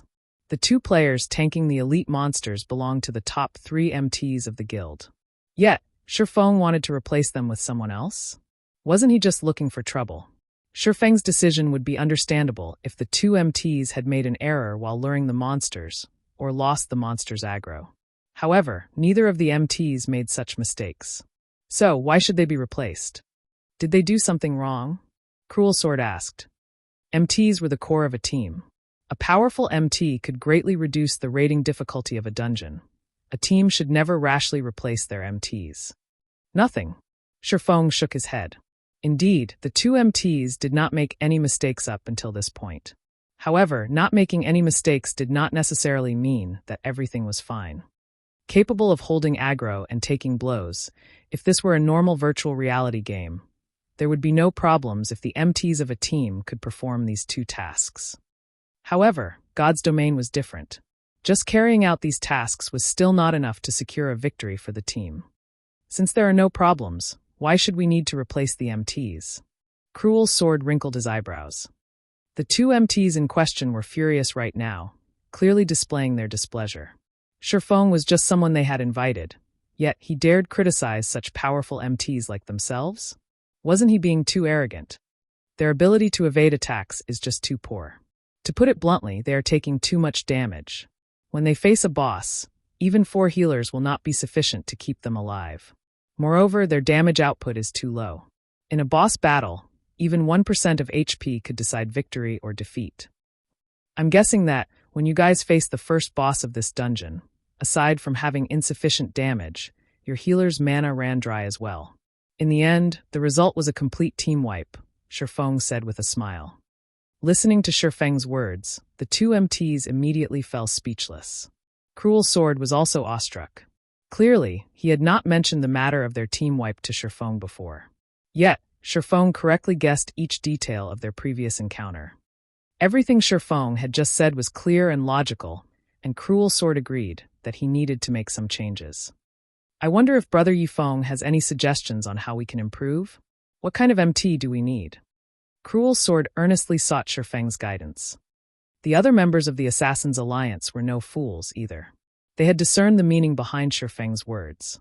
As a result, the dissatisfaction they felt towards Surfeng in their hearts lessened greatly, while respect slightly grew. Each of them perked up, focusing Surfeng's wise opinion. It's very simple. Look for 2 Guardian Knights who have allocated their free attribute points in the ratio of 2 strength, 1 agility, 2 endurance.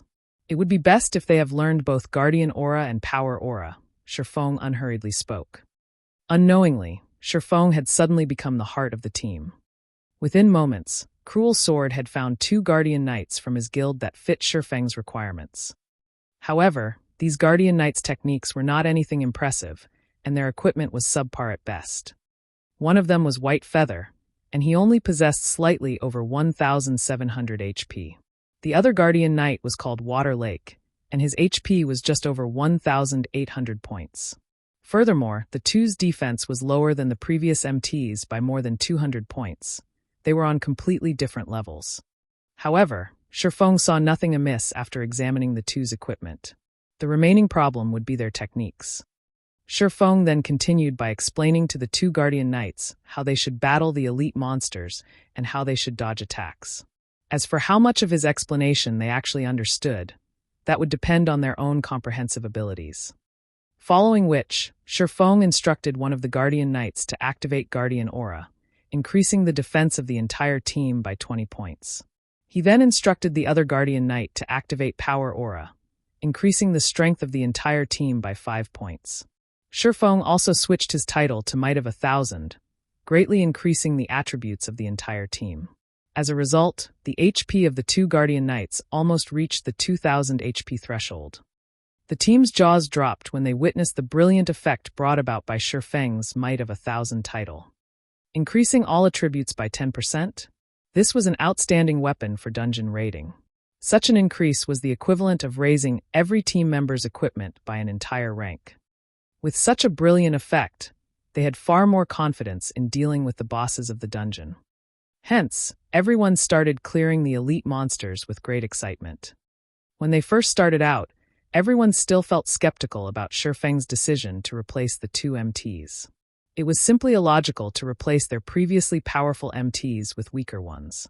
However, shortly after the two Guardian Knights began tanking the elite monsters, they immediately discovered that there was a massive difference.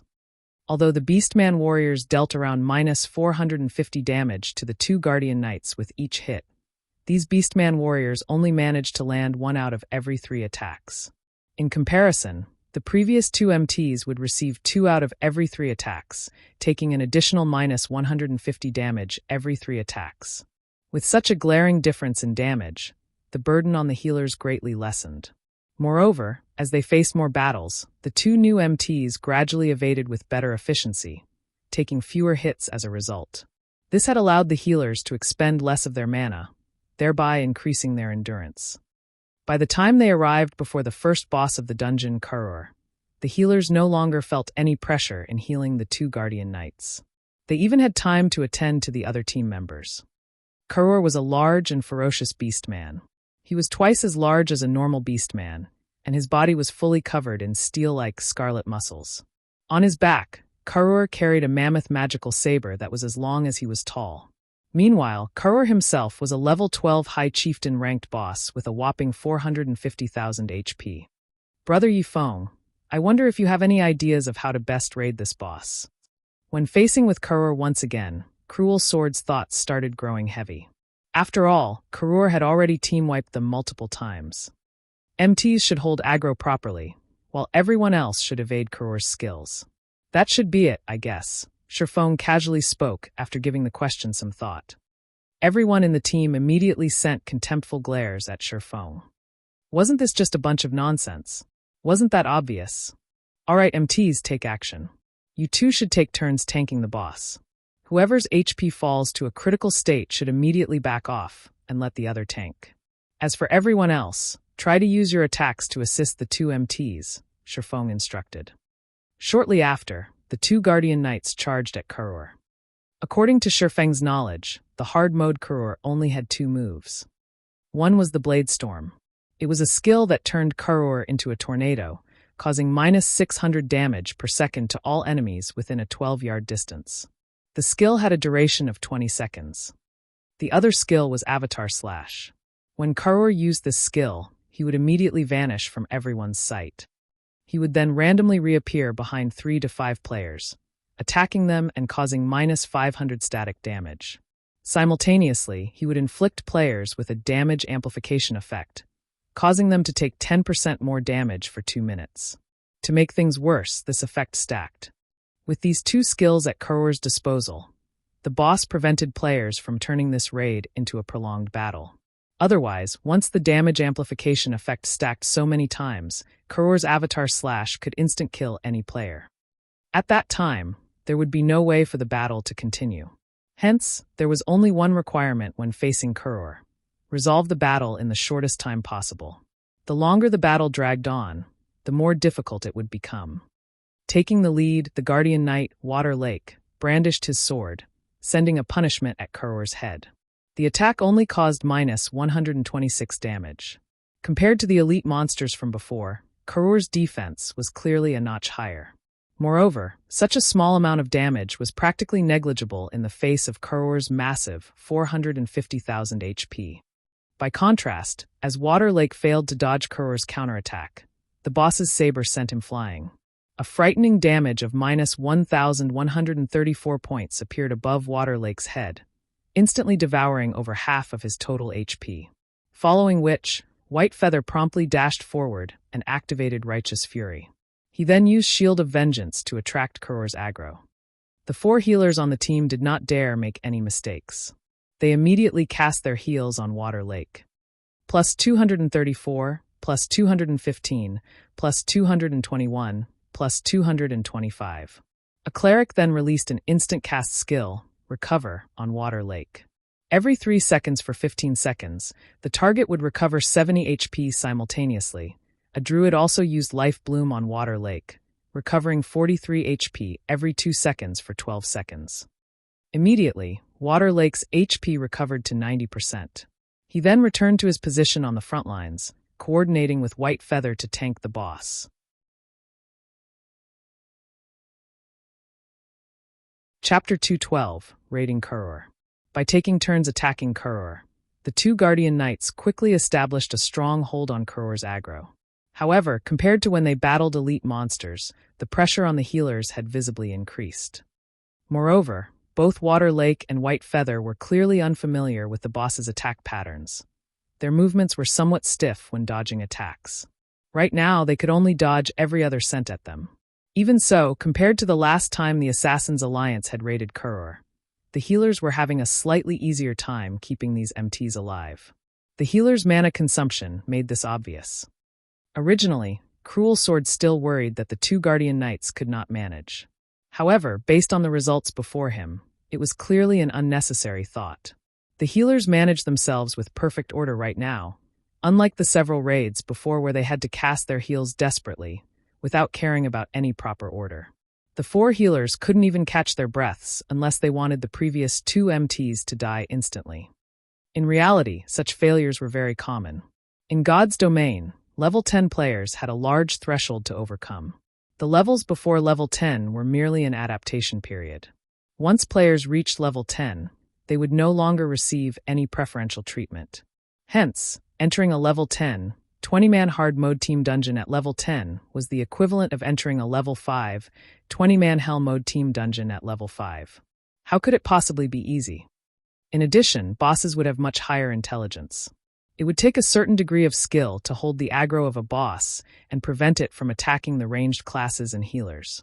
MTs especially needed to know how to pin down and restrain the boss monsters, as just having aggro did not mean that the boss would only hit the MT.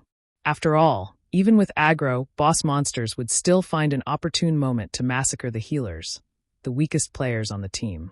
When this occurred, MTs had the task of restraining the boss, preventing it from attacking the healers. Hence, the requirements for an MT's techniques were very high. If the previous MTs were currently tanking the boss, they would fare much better than Water Lake and White Feather regarding techniques.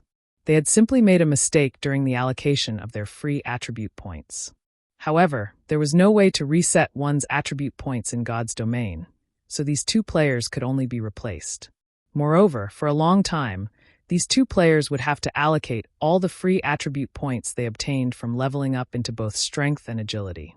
Otherwise, they would cripple their characters. Everyone, start attacking now. Berserkers and swordsmen, assist the MTs in blocking some attacks. Focus your attacks on the boss's weapons or arms, and aim your attacks where they can interrupt the boss's attack. As for ranged classes, focus on dealing as much damage as you can, Surpassing commanded. Immediately, a group of players charged forward to give Karur a beating, while the ranged players launched their bombardment at Karur. Minus 124, minus 137, minus 108, minus 189, -175. One damage after another appeared above Karur's head. However, the damage was not particularly high. Among these, the highest damage dealt belonged to the Berserker, Cruel Sword. His normal attacks could deal around -266 damage with each hit, while a violent strike could deal up to minus 448 damage. Right behind Cruel Sword was Stabbing Heart. As Stabbing Heart was an assassin, his normal attacks could only deal around minus 120 damage with each hit. However, his attack rate was much faster than Cruel Sword's. Meanwhile, a 5-star Eviscerate decimated 587 HP from Karur. Ranking in third was the team's cute and lovable little sister, the Elementalist Munition. She was the captain of the Assassins Alliance's Elementalist team, and her techniques were first-rate. She was also one of the famous female Elementalists in Starmoon Kingdom. She could rank within the top 100 Elementalists within Starmoon Kingdom. Every one of her attacks could deal around minus 300 to minus 400 damage, but due to her spells requiring a long time to cast, her overall damage was slightly less than the two aforementioned players. Originally, Cruel Sword had intended to say to Surfong, "Look, isn't our team's damage output powerful? Why don't you join our guild? The position of first vice leader will be yours if you do." However, when Cruel Sword saw Surfong charging at Karur, subsequently slashing his sword at Karur, Cruel Sword was immediately dumbfounded. His words shrunk back into a secluded location in his mind.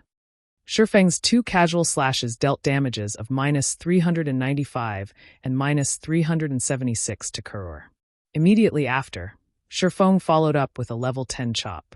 The skill achieved a critical hit, instantly causing minus 2,137 damage to Karur. He then continued by using Thundering Flash, dealing damages of minus 643, minus 832, and minus 1,102 to Karur, as well as inflicting a damage amplification effect. Surfong then abruptly jumped up into the air. As he descended, he smashed the abyssal blade covered in the power of thunder and fired down onto Karur's head. Suddenly, Karur let out a soul-piercing scream of pain. Thunderflame Explosion instantly caused minus 3,312 damage, and everyone on the team, aside from Surfong, became slack-jawed when they witnessed this scene. If Water Lake had not reacted quickly by using Mock, followed by Righteous Punishment, Surfong might have snagged most, if not all, of Karur's aggro. Stabbing Heart, just where did you find a swordsman expert as amazing as him? Mu Qing's exquisite lips parted as she gaped and involuntarily questioned Stabbing Heart. As Mu Qing had not started out in Red Leaf Town, she was not particularly knowledgeable about Surfong. Since the launch of God's Domain, she had always focused on leveling up and raiding dungeons. Even after she entered White River City, she had not met many players who could surpass her. Hence, Mu Qing naturally considered herself as a top-tier expert. However, Surfong had utterly shattered that belief. The highest damage she could deal was only around minus 700 points, and that was when she achieved a critical hit. Meanwhile, Surfong could casually deal over minus 700 damage with a single hit. Right now, he had even dealt over minus 3,000 damage to a high chieftain-ranked boss. Mu Qing felt extremely embarrassed to think that she actually thought of herself as a top-tier expert. What a joke. Hee, isn't this big brother amazing? Shortly after I started playing God's Domain, I discovered Brother Yifeng's prowess. With such a massive damage output, the first clear of this hard mode dungeon will definitely be ours this time. Stabbing Heart gleefully said. After all, he was the one who had invited Surfong to this raid. Now that Surfong performed so valiantly, shocking everyone on the team, Stabbing Heart felt extremely proud. Scram! You're not Yifeng. What's there to be proud of? If you have the ability, then show me that you can deal over 1,000 damage. Mu Qing glared at Stabbing Heart. Little sister Mu Qing, you think too highly of me. How can I compare to Brother Yifeng? He is the publicly acknowledged God-ranked expert of White River City. His damage alone can trump over a dozen players. I would be satisfied if I had even a third of his damage. Stabbing Heart smiled bitterly. Surfong was a great expert just like Gentle Snow. He and Surfong were on entirely different levels, so how could he compare to Surfong? Previously, the players who still had some complaints about Surfong now had none. Surfong was simply too amazing. Not only were his attacks incredibly powerful, but the timing and techniques he applied to interrupt the boss's rhythm continuously were also praiseworthy. Every time one of Surfeng's swords attacked Karur, his other sword would simultaneously strike at Karur's saber, shifting the boss's attack slightly. This situation allowed the two MTs to dodge Karur's attacks with far more ease, greatly reducing the burden on the healers. At this moment, everyone finally understood what a true swordsman was. Aside from having fierce attacks, Surfeng could also nimbly assist the MT. With such a swordsman on the team, raiding the dungeon became much easier than before. By making a rough estimate, their chances of victory had risen by at least twofold. At this moment, Cruel Sword suddenly sent a private message to Muqing. Muqing, you're one of the great beauties in our guild. You can see how amazing Yifeng is. It would be a shame not to recruit him into our guild. It wouldn't be too good for a brute like me to invite him directly. Can you use your charms to persuade him to join us? If you manage to pull Yifeng into our guild, I can guarantee that your current treatment will increase by threefold, and you will also be promoted to an elder of the guild. Cruel Sword also tried to think of a few other methods to recruit Surfeng into the Assassin's Alliance. However, he immediately discovered that the Assassin's Alliance did not have any great benefits to Surfeng. With Surfeng's techniques, even first-rate guilds would willingly wage a bloody battle with each other to recruit him. As for the price tag the Assassin's Alliance could offer, any first-rate guilds could easily double or triple the amount. Hence, the only option Cruel Sword had remaining was to play the relationship card. Looking at Surfeng's age, he should only be in his early 20s. He was at the age where he should be both vigorous and passionate. Meanwhile, a great beauty like Muqing was perfect for this situation. Although Cruel Sword hated resorting to such methods, the competition in God's domain was just too intense. There were plenty of guilds using similar tactics. If he continued being conservative, he might regret it in the future. Guild leader, are you for real? Muqing excitedly asked. Of course, Cruel Sword earnestly replied. Guild leader, leave it to me. With this young lady's charm, I will definitely recruit Yifeng into our guild. Muqing laughed coquettishly, her large eyes shifting towards Surfeng. Cruel Sword had similarly notified Stabbing Heart of his plan. However, Stabbing Heart simply shook his head and smiled bitterly after he heard it. Stabbing Heart really wished to say, if even a saint like Gentle Snow and a demoness like Zhao Yueru failed to capture Yifeng's heart, I'm afraid Muqing will not have any chances at all. Although Muqing was indeed a beauty as pretty as a flower, when Stabbing Heart gazed at Muqing's flat chest and recalled Gentle Snow's and Zhao Yueru's outstanding lethal weapons, they were on entirely different levels. However, Stabbing Heart did not try to ruin Muqing's beautiful fantasy. At this moment, Karur's HP had decreased to 50%. Suddenly, Karur let out an angry bellow. Everyone, get away from the boss. Surfeng knew that Karur was about to use Blade Storm. With Surfeng's reminder, the elites of the Assassin's Alliance quickly distanced themselves more than 20 yards from Karur. Shortly after, Karur started spinning, transforming into a tornado that engulfed everything around it. Even after Karur's Blade Storm ended, nobody from the team had died. At worst, there were some players who had their HP damaged to a critical point. However, they were healed back to full HP by the healers very quickly. Following which, the team proceeded to decrease Karur's HP to 40%. Karur then started using his Avatar Slash.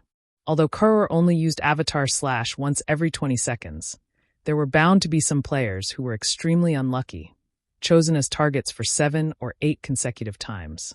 For these unlucky players, surviving would be difficult regardless of how they held on. As one team member after another fell, Karur's HP also decreased to 10%. Karur went berserk. His speed and attack power soared by 30%, and he now had a critical hit effect. White Feather, unfortunately, received a critical hit. Even with Protection Blessing activated, he instantly lost over 1,400 HP. Moreover, when White Feather received this hit, he only had around 60% of his total HP remaining. Hence, he instantly died. White Feather's death greatly increased the pressure on Water Lake. To make things worse, there were only 12 players left alive in the team, while Karur still had 4% of his HP remaining, almost 20,000 HP. Helpless, Surfeng could only choose to use one of his trump cards, the Flame Burst. During the short 2-second cast time, Karur had used Avatar Slash once more, instant killing 3 more players. One of the 3 players killed was even a healer. This was truly a desperate situation. Meanwhile, Karur still had 3% of his HP, which meant that he had around 13,000 HP remaining. At this moment, the abyssal blade in Surfeng's hand started glowing a dazzling white. The white glow surrounding the abyssal blade shone like a miniature sun. Its presence alone raised the surrounding temperature by several folds. Surfong activated Wind Blade and arrived behind Karur. Lightly jumping up, Surfong brandished the abyssal blade at Karur's back, instantly forming 6 sword images. The 6 sword images resembling the sun instantly devoured Karur, causing frightening damages of -2,153, -2,203, -2,178, -4,356, -2,206, -4,422 to appear above Karur's head. Under this tremendous might, Karur's 4-meter-tall body shot like a cannonball towards a steel wall. Boom. An indentation in the shape of Karur immediately formed on the steel wall. Meanwhile, Karur was thoroughly charred black, as void of life as a stone.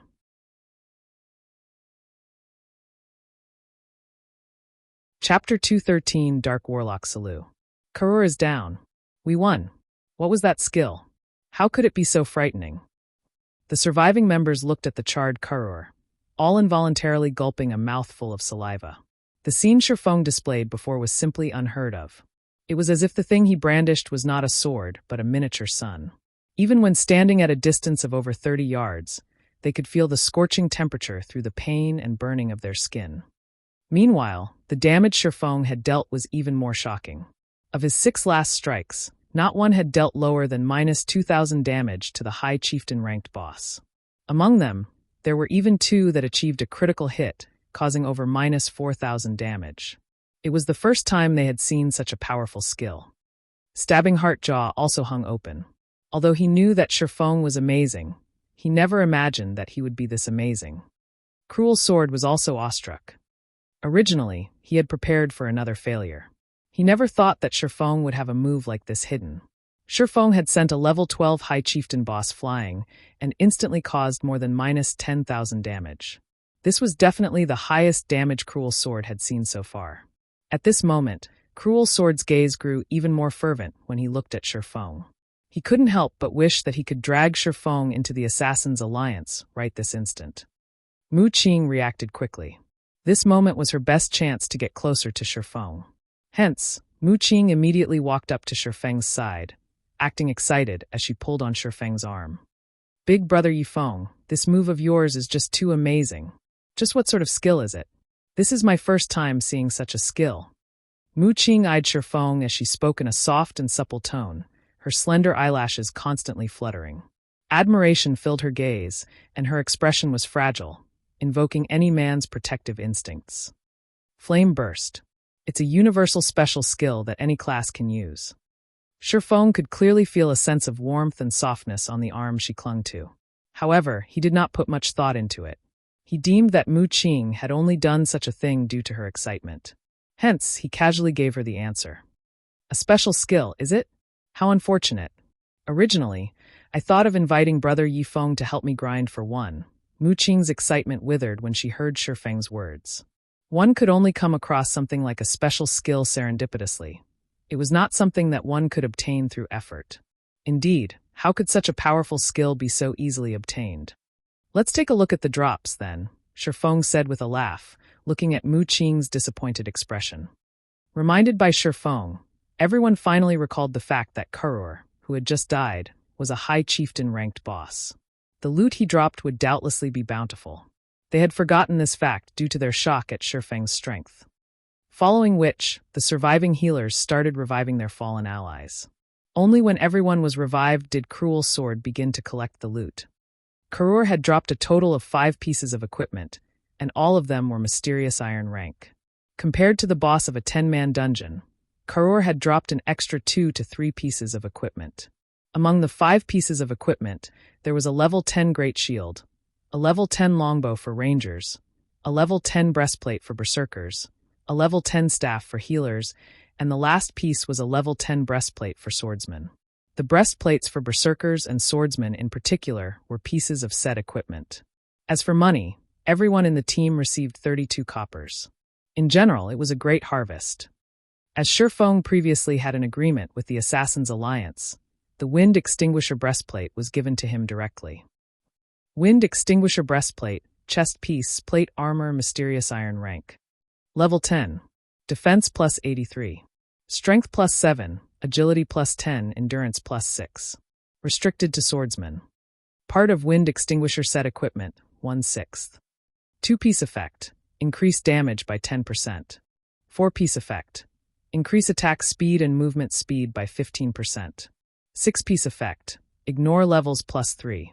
When attacking, 15% chance to increase attack power by 50 points for 20 seconds. Regarding attributes or set effects, the wind extinguisher set equipment definitely possessed a qualitative increase compared to the Silvermoon set equipment. Shurfeng's best available option was to gather this whole set now and upgrade his equipment. However, it would not be an easy task. After receiving the wind extinguisher breastplate, Shurfeng was in no hurry to swap it out with his current breastplate.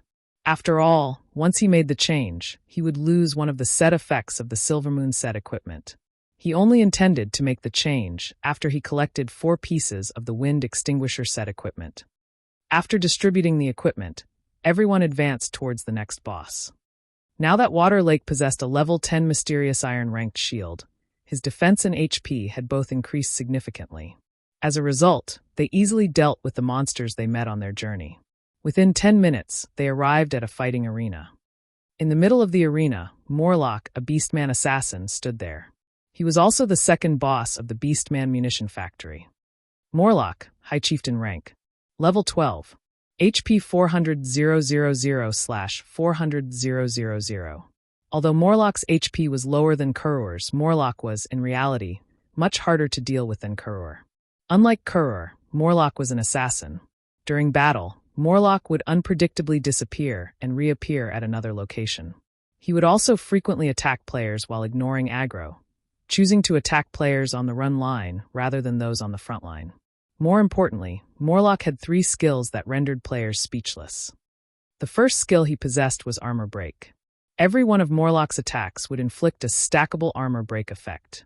To any plate armor classes, this could be a fatal skill, as once the armor break effect reached 10 stacks, their defense would essentially reduce to 0.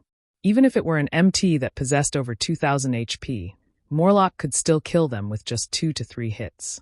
Before the healers could replenish the MT's lost HP, the MT would have already succumbed to Warlock's stunning attack speed, dying helplessly. The only fortunate aspect for players was that the armor break effect only had a short duration of 30 seconds. Players raiding Warlock only needed to swap out their MTs when the effect stacked up to 5 times. Warlock's second skill was Killing Feast. When activated, Warlock would attack all enemies within an 8-yard radius a total of 16 times. Throughout the duration of this skill, Warlock would enter a state of invulnerability. Moreover, Warlock would carry out these 16 attacks very quickly. He would finish all 16 attacks in just 2 seconds. If, when Warlock activated this skill, there were only the 2 MTs within range, these 2 MTs would die with a 100% guarantee. Thus, players needed to share the burden of this attack. This would also place an extreme pressure onto the healers. Warlock's third skill was called Vanish. When activated, Warlock would randomly ambush a player. If the ambushed player were a cloth armor class, then, without question, that player would die. Only players that belonged to a plate armor class would have any hopes of surviving Warlock's ambush. At this moment, everyone in the team looked towards Shurfeng, intending to obtain his opinion on how to deal with this second High Chieftain boss. Contrary to their expectations, Shurfeng did not tell them any strategies to raid the boss. Instead, he instructed 1 healer and 2 MTs to test the waters. Otherwise, he might have to explain how he obtained his strategy.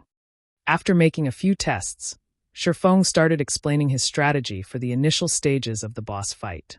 In reality, the plan was very simple. All plate armor classes would become tanks during the early stages of the raid, taking turns tanking Warlock. After all, Warlock's damage was not particularly high. It would only become powerful after the armor break effect stacked so many times. So, as long as one belonged to a plate armor class, they could withstand Warlock's damage. Naturally, it was the same when dealing with Warlock's Killing Feast. In short, players only needed to surround and beat up this boss. After 8 minutes passed, Warlock, the second boss of the Beastman Munition factory, fell. The main reason for Warlock's fall was because Shurfeng was simply too strong. Surpassing had practically tanked Warlock by himself. Surpassing was extremely nimble when dodging Warlock's attacks, and Warlock could very rarely land an attack on him. This, in turn, resulted in a decrease to Surpassing's damage output. With a stable tanker like Surpassing, the healers enjoyed a rather easy time throughout this raid. They could spread their attention towards other members of the team, allowing everyone to have an easier time dealing with the boss. Problems only arose when Warlock used Vanish and appeared behind a cloth armor class. These unfortunate players could only curse their own bad luck as they accepted their deaths.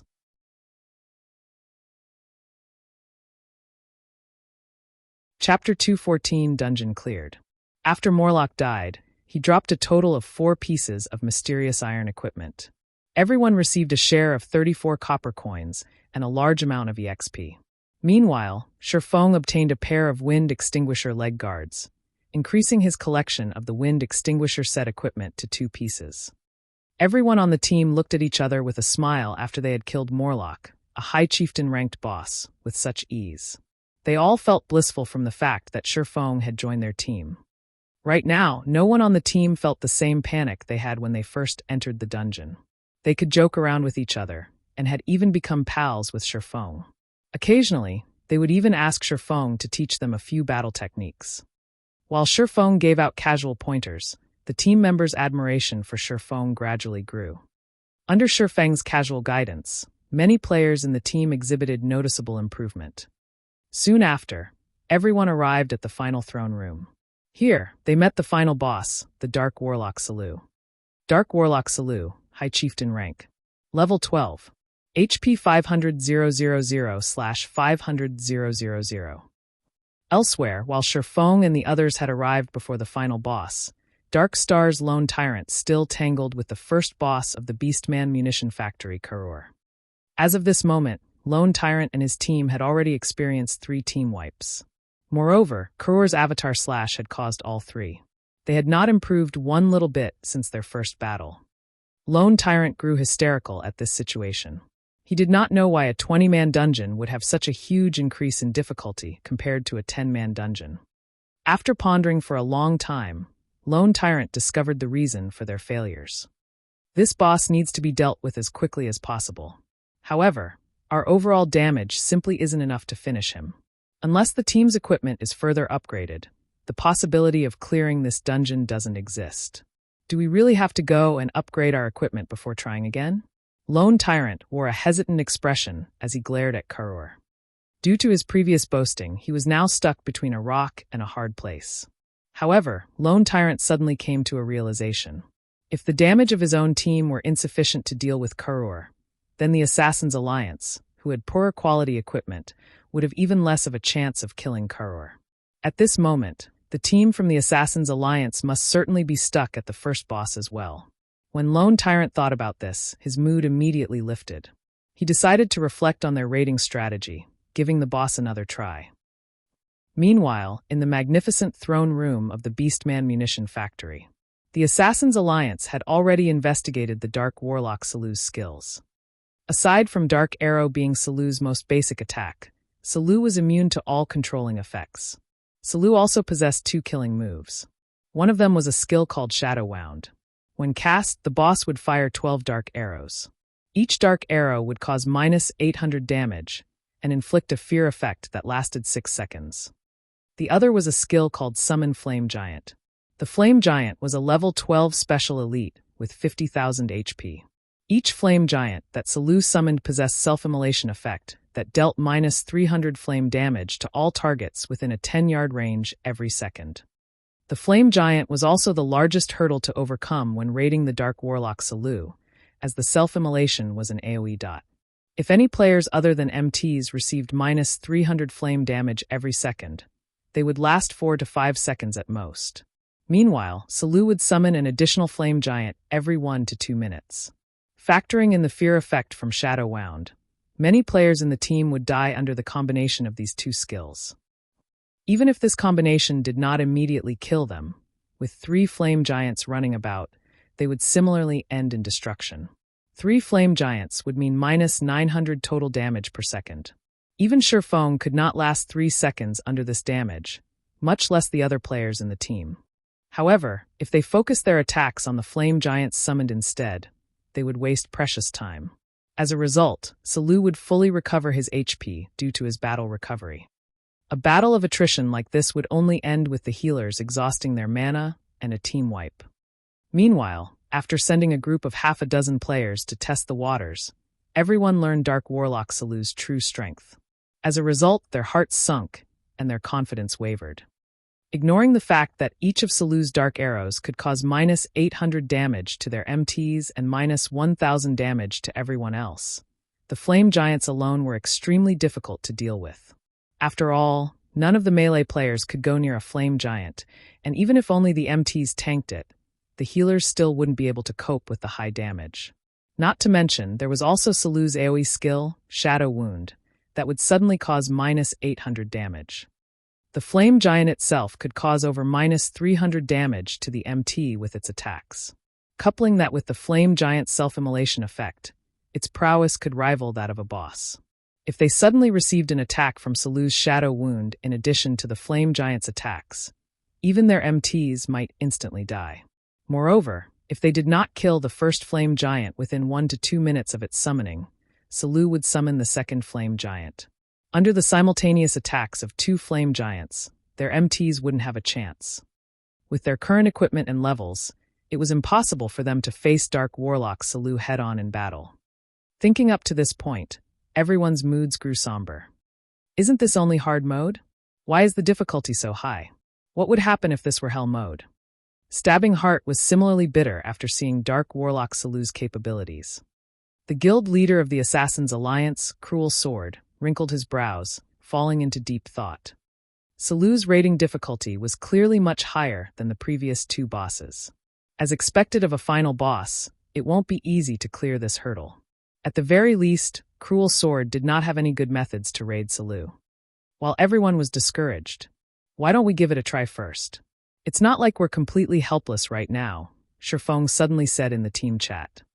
Shifeng's words were like a ray of hope. Brother Yifeng, can we really raid this boss? Mu Qing blinked her mesmerizing eyes, her delicate body sticking close to Shifeng as she asked. It should be possible. We can only find out if we try it, right? Shifeng merely shrugged as he spoke, his calm appearance giving Mu Qing a slight surprise. Following which, Shifeng gave a brief overview of his raiding plan. Shifeng's plan was simple. He alone would kite the summoned flame giants, while the other members of the team would focus their attacks on the boss. In this situation, 3 of the 4 healers on the team would be responsible for healing the MTs, while the last healer would be responsible for keeping Shifeng alive. However, this plan was very risky. Its success relied heavily on Shifeng's ability to kite the flame giants. As the throne room did not provide a wide area for movement, Shifeng needed to be mindful of his positioning. Any mistakes could lead to a team wipe. However, nobody rejected Shifeng's proposal. They did not even have the slightest opinion about Shifeng's plan. They had long since been convinced of Shifeng's strength. Since Shifeng shared his plan, he must be very confident about it. Thus, they believed that Shifeng could really pull it off. Water Lake, you'll activate Darkness Aura. White Feather, you'll activate Crusader Aura. Let's start the raid then, Shifeng said. A Guardian Knight's Darkness Aura could provide an additional 5 points dark resistance to allies, decreasing the darkness damage they received. Meanwhile, the Crusader Aura could increase allies' movement speed by 10%, letting everyone have an easier time evading the flame giants. With these 2 auras, the team would have a much easier time raiding the boss. Water Lake was the first to dash at Salou. While Salou was still in the process of casting a spell, Water Lake smashed Shield of Vengeance into Salou's face, causing -181 damage. Water Lake then followed up with Righteous Punishment, dealing -201 damage. However, neither of these attacks had interrupted or delayed Salou's chanting, and shortly after, a streak of dark light skewered Water Lake through the chest, causing -800 damage to him. A moment later, 3 healing lights landed on Water Lake's body, recovering over 700 HP of his HP. After Water Lake solidified his grasp on Salou's aggro, Shifeng instructed the other players to initiate their attacks. After a moment, Salou pointed his staff towards the sky. A large, azure-green fireball descended from the sky, crashing into the throne room. Immediately, Shifeng tossed out the blazing meteor at the azure-green flame giant, causing -621 damage and instantly becoming its main target. Seeing the flame giant charging at him, Shifeng spun around and fled, luring the flame giant away from the rest of the team. He then started circling around the hall, with the flame giant right behind him. As Salou's HP continued decreasing, the flame giants he summoned also grew stronger. Unfortunately, Shifeng lured away all of the flame giants Salou summoned, spoiling his fun. After more than 10 minutes, Salou released a resentful bellow. His body fell to the throne as he passed away.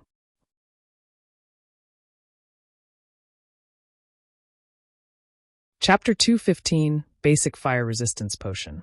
From beginning to end, Shifeng had lured a total of 9 flame giants, kiting them around the throne room. Due to his actions, the flame giants had not been able to showcase their prowess even once in this entire battle. As a result, the Dark Warlock Salou became very easy to deal with, breathing his last under everyone's heavy bombardment. Even an amazing boss could not compete against a reincarnated player. Their only fate was to be a plaything, unto death. Seeing Salou fall, everyone jumped in celebration. The Beastman Munition Factory belonged to the category of Expedition Dungeons. Unlike the Dark Moon Graveyard, which was a survival dungeon, players only needed to kill the final boss in an expedition dungeon to clear it. There was no need to leave the dungeon for the clear to be official. At this moment, the White River City Region System announcement had already appeared. White River City Region System announcement. Congratulations to Assassin's Alliance for becoming the first team to conquer the hard-mode Beastman Munition Factory. All players within the team will be rewarded with 50,000 EXP and 1 silver coin. White River City Region System announcement. Congratulations to Assassin's Alliance for becoming the fastest team to conquer the hard-mode Beastman Munition Factory. All players within the team will be rewarded with 50,000 EXP and 1 Tier 1 gemstone of random attribute. As it was not the first clear of Hell mode, the main god system would not be so generous as to reward them with reputation points. Normally, players would only receive EXP for obtaining the first clear of hard mode. Also, the race for team dungeons was categorized into 2 types, hard mode and hell mode. Normal mode was not taken into consideration as no time challenge existed. Normally, the main god system would implement a clear time for team dungeons. The clear time set by the system depended on the type of team dungeon and its difficulty. Meanwhile, the hard mode Beastman Munition Factory's clear time was set at 3 hours. The main god system would usually set the clear time at a very high bar. Only if players had achieved the standard of an elite team, determined by the main god system, would they have a chance to clear the dungeon in this set amount of time. Meanwhile, under Shifeng's command, the Assassin's Alliance had only spent 2 hours and 22 minutes to clear the hard mode Beastman Munition Factory, surpassing the estimated time. This proved that the team's strength was already above the standards of a normal elite team. However, everyone on the team knew full well that this achievement was all due to Shifeng's contributions. After a round of mad celebration, everyone finally welcomed the most exciting moment. They began examining the item drops of the Dark Warlock Salou, the final boss monster of the Beastman Munition Factory. Compared to the previous 2 bosses, the loot from Salou was far more bountiful. Salou had dropped a total of 7 items. Among them, 5 were level 10 mysterious iron-ranked helmets, each being a part of a set equipment for different classes. With great luck, Salou even dropped a basic fire resistance potion recipe. As for the final item, it was a secret silver staff meant for elementalists. Elemental Scepter, Staff, Secret Silver Rank. Level 10. Intelligence plus 15, Strength plus 4, Agility plus 4, Endurance plus 10. Increases elemental damage by 5%. Increases casting speed by 10%. Durability 80/80ths. With just a glance, one could immediately tell that this was a top-tier staff meant for elementalists. When the mages in the team looked at the details of this staff, drool nearly leaked from their mouths. Although these mages had quite a few pieces of mysterious iron equipment on their persons, their weapons and equipment were all below level 10. They were clearly much weaker compared to level 10 weapons and equipment, not to mention a secret silver-ranked staff. Cruel Sword immediately handed the elemental staff to Mu Qing. However, nobody in the team expressed any dissatisfaction about Cruel Sword's decision because Muqing's strength was indeed very powerful. Moreover, her damage was ranked number 1 amongst all the mages present. Following which, Cruel Sword handed the Wind Extinguisher Helmet, Wind Extinguisher Arm Guard, and Basic Fire Resistance Potion recipe to Shifeng. Similarly, nobody in the team had any gripes about this decision. If it weren't for Shifeng, they would not have cleared this dungeon in the first place. With this, Shifeng now had 4 pieces of the Wind Extinguisher set equipment. Although he did not possess all 6 pieces, they were sufficient for him to replace the bronze-ranked Silvermoon set equipment. Brother Yifeng, you've helped us out so much, yet you're only taking so few items. I am truly embarrassed about this, so please let me pay you another 100,000 credits as compensation. Otherwise, if the other guilds discover this matter, they will definitely make mock us for being insincere. Cruel Sword said with a laugh as he looked at Shifeng. Putting aside the advertising benefits brought about from obtaining the first clear of the hard-mode Beastman munition factory, just the equipment they obtained was already of considerable value. It was especially true for the secret silver-ranked elemental scepter. The value of this staff alone could compare to half a dozen pieces of level 10 mysterious iron equipment. Hence, spending an additional 100,000 credits to compensate Shifeng was a minor matter. To put it another way, the Assassin's Alliance had made a huge profit from this deal. After all, the first clear of a 20-man hard-mode team dungeon held extraordinary significance, as up until this moment, any guild had yet to obtain the first clear of a 20-man hard-mode team dungeon. Obtaining the first clear of the hard-mode Beastman munition factory had undeniably allowed the Assassin's Alliance to break free from their awkward position in White River City. They no longer had to suffer the suppression from Dark Star. Of course, by giving Shifeng 100,000 credits, Cruel Sword also had the intention of deepening the relationship between Shifeng and the Assassin's Alliance. Cruel Sword still wished to recruit Shifeng into the guild. Shifeng could easily see through Cruel Sword's intentions. However, he merely smiled in reply, receiving all that Cruel Sword offered without hesitation. Cruel Sword had no idea that Shifeng did not really care about this equipment. Even if it were the Wind Extinguisher set equipment, it was simply a temporary set of equipment for Shifeng. Meanwhile, amongst these items, the one Shifeng paid the most attention to was the Basic Fire Resistance Potion recipe. Basic Fire Resistance Potion. After consumption, increases fire resistance by 15 points for 1 hour. Currently, this item had no market value. However, when the various large guilds started raiding the level 25 Flame Nest, the value of this Basic Fire Resistance Potion recipe would soar beyond one's imagination. Its worth would not be less than a piece of fine gold equipment. Players were not allowed to use the Flaming Sun scripture when in a dungeon. Meanwhile, equipment that increased a player's fire resistance was extremely rare. The quickest way to increase one's fire resistance was through the use of a Basic Fire Resistance Potion. If players did not possess this potion, raiding the Flame Nest would only be possible in their dreams. If Shifeng started looking for a potion maker to craft the Basic Fire Resistance Potion now, he would carve out an additional path to wealth for the future. Even 10 pieces of secret silver equipment could not rival what he could earn with these potions. Brother Yifeng, are you free tomorrow? At this moment, Muqing walked over to Shifeng after receiving a silent hint from Cruel Sword. Sweetly, she said, my party is planning to raid the Old Ruins, a high-level 10-man team dungeon, tomorrow. However, one of the original party members had applied for leave due to some personal matters. I'd really love it if you would join me. Will you? After a team dungeon was cleared, it would have a cooldown period of 3 days.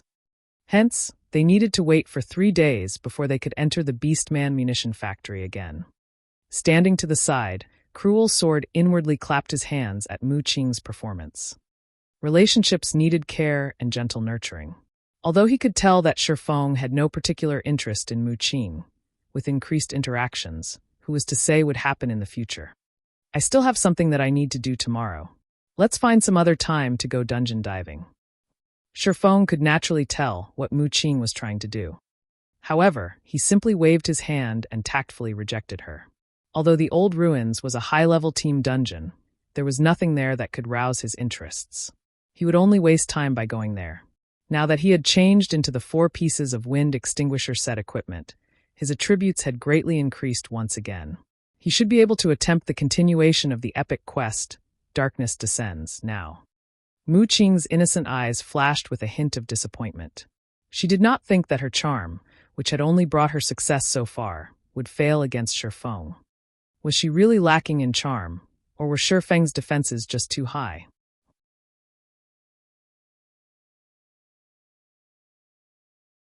Chapter 216, Surpassing Imagination. Beastman Munition Factory. Boss, we've already team-wiped 4 times now and have lost 20% of our experience. If we are to continue to die, at this rate, we might not even be a high enough level to enter the dungeon's entrance. Why don't we give up? All right then, everyone get some rest. Afterwards, we'll head to a 10-man dungeon to upgrade our equipment. Lone Tyrant currently wore a gloomy expression on his face. They had tried all sorts of methods to raid the high chieftain-ranked boss, Karur, yet ultimately, they still failed due to a lack of damage. Before, he had even made a solemn vow to kill Karur. Now that he thought about it, he felt that his decision had been slightly rash. Fortunately, the players from the Assassin's Alliance had absolutely no chances of clearing the dungeon. Otherwise, he would be utterly humiliated. Just as the members of Dark Star were resting, suddenly, 2 system notifications relating to the Assassin's Alliance rang out beside everyone's ears. In the beginning, the members of Dark Star thought that they had heard wrong. Hence, they quickly called up the announcement interface. The extraordinarily large and clear words proved them wrong.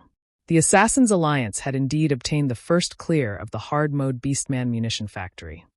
Immediately, the atmosphere surrounding the members of Dark Star sunk. Why was there such a large difference between their 2 teams? Weren't they supposed to be stronger than the Assassin's Alliance? How could the Assassin's Alliance have already obtained the first clear, while they were still stuck at the first boss? Lone Tyrant felt like he had just been given 2 tight slaps to his face when he looked at these notifications. His cheeks felt as if they were on fire. He felt even worse when he recalled Shifeng's words from before. If the nobodies that you've looked down on suddenly obtain the first clear of the hard-mode Beast Munition Factory a step ahead of you, then what would you all amount to? At this moment, those words were like sharp swords, continuously slashing at Lone Tyrant's pride. Lone Tyrant truly never imagined that such a situation would occur. However, Lone Tyrant was no fool. He did not believe the Assassin's Alliance had relied on only themselves to clear the dungeon. The only possible way they could do so was with Shifeng's help. Just where did this mysterious person come from? In reality, Dark Star wasn't the only one to have been shocked by this piece of news. When the announcement spread throughout the entire White River City region, it had grabbed the attention of many other guilds. The Assassin's Alliance's position in White River City was self-evident from the fact that their development speed had surpassed even that of a first-rate guild. However, Dark Star's fame had recently suppressed Assassin's Alliance, adding to the fact that they had not produced any significant results from the team dungeons. Their status in White River City had become slightly awkward. Now that they had obtained the first clear of the Beastman Munition Factory, their fame instantly soared. This allowed the Assassin's Alliance to regain their rightful reputation. From now on, their development speed would definitely be faster than before. White River City's Adventurers Association. Brother Zhang, the Assassin's Alliance has obtained the first clear of the hard-mode Beastman Munition Factory. Ling Feilong suddenly rushed into Shadow's Guild Hall, announcing the news with a face filled with excitement. In God's domain, as long as guilds registered themselves at the Adventurers Association, they would be provided a free lounge for their own personal use in the various large cities. Guilds could carry out meetings and rest in this room, and they could also receive quests from the Adventurers Association. Why are you shouting? Who doesn't know of this matter? Zhou Yuhu, who was resting in the corner of the room, rolled his eyes at Ling Feilong. Of course I know of this. However, there is another hidden truth to this matter. Ling Feilong shot a glance at Zhou Yuhu, before shifting his gaze towards the person sitting in the guild leader's seat, Zhang Luowei. A hidden truth. Speak. Ling Feilong's words caused Zhang Luowei, who had previously been indifferent towards this matter, to grow interested. Ling Feilong's previous report about his efforts to recruit Yifeng had nearly caused Zhang Luowei to lash out in anger. Shifeng had actually demanded to become the guild leader of Shadow. Did Yifeng even place him in his eyes? Moreover, He had asked for 60% of the guild's shares. What did he take them for? Did he really think they were fools? Meanwhile, the most shocking thing was that Ling Failong had actually suggested that Zhang Luowei accept Shifeng's conditions. Hence, Zhang Luowei now looked down on Ling Failong, resulting in Ling Failong receiving cold treatment within the guild. Brother Zhang, look at the Assassins' Alliance's first clear name list. Yifeng is among the names. Ling Failong called out his system interface, pointing at the Assassins' Alliance's first clear name list as he spoke excitedly. So, Zhou Yu laughed disdainfully. If they really allowed Yifeng to join Shadow, he would no longer need to remain in the guild. The Assassins' Alliance is a through-and-through second-rate guild. They were clearly on an expedition to clear the Beastman munition factory. Yet, why would they suddenly let an outsider join their team? Previously, for a long time, the Assassins' Alliance could not even obtain a single first clear of a level 10 team dungeon. However, they are now the first ones to obtain the first clear of a 20-man hard mode team dungeon. Why is that? This matter definitely has something to do with Yifeng. Yifeng's relationship with the Assassins' Alliance is anything but shallow. Originally, the Assassins' Alliance was only a normal second-rate guild. However, after entering White River City, their development speed suddenly soared like crazy. They have even surpassed many first-rate guilds. Again, why? Yifeng was the first person to enter White River City, and the White River City guidebook is also selling like hotcakes now. There is a very high likelihood that Yifeng sold the guidebook to the Assassins' Alliance in advance, allowing them to make ample preparations beforehand. Hence, after they entered White River City, they developed with flying speeds. Right now, Yifeng has even helped the Assassins' Alliance obtain a first clear. Regarding fame or background, the Assassins' Alliance now stands at the very top of White River City.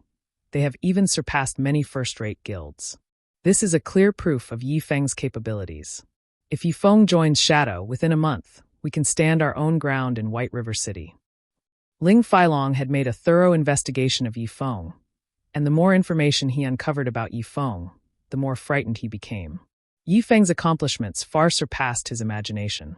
This was also the reason Ling Failong became even more determined to hug a golden leg like Shifeng. At that time, what would Zhang Luowei amount to? What would Lan Hailong amount to? Don't even think about it. In the future, if you ever dare to mention Yifeng's name to me again, or tell Lan Hailong about this matter, you better be prepared for the consequences. Zhang Luowei's countenance suddenly turned livid. With a tone filled with killing intent, he said, Yifeng is just a clown, jumping about on the stage. The Assassins' Alliance is an apex second-rate guild with an immense background. Their guild leader, Cruel Sword, is even a long-established expert. He has personally nurtured the Assassins' Alliance to its current status, so it is not unusual for him to produce such results. To begin with, what sort of impact could that Yifeng even have? In my opinion, that Yifeng would, at best, take on the role of a bystander. Being reprimanded by Zhang Luowei in such a way, Ling Failong immediately revealed a fearful expression. Hurriedly nodding his head, he said, Yes, I understand, Brother Zhang. I definitely won't mention this again in the future. Inwardly, however, Ling Failong smiled brightly. He was even more assured of Yifeng's might now. After all, if Zhang Luowei did not feel greatly threatened by Yifeng, why would he be so angry at the mention this expert? In fact, Ling Failong had long since told Lan Hailong about this matter, and Lan Hailong had instructed him to contact Shifeng secretly once more. Once he attained certain achievements in God's domain, would he still be afraid of not being able to earn money? With wealth, would he still need to be afraid that Zhao Ruoshi wouldn't welcome his embrace of her own volition? Her family might very well obediently hand her over to him.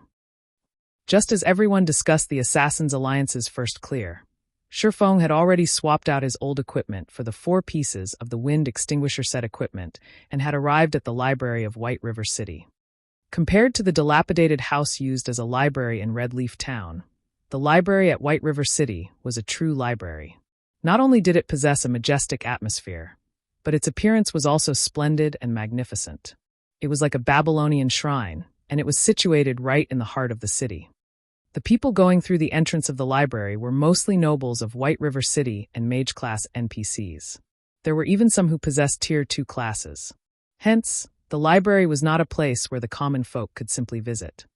Meanwhile, Charlene, the Tier 3 divine official whom Shifeng searched for, currently recuperated within this wealth of knowledge.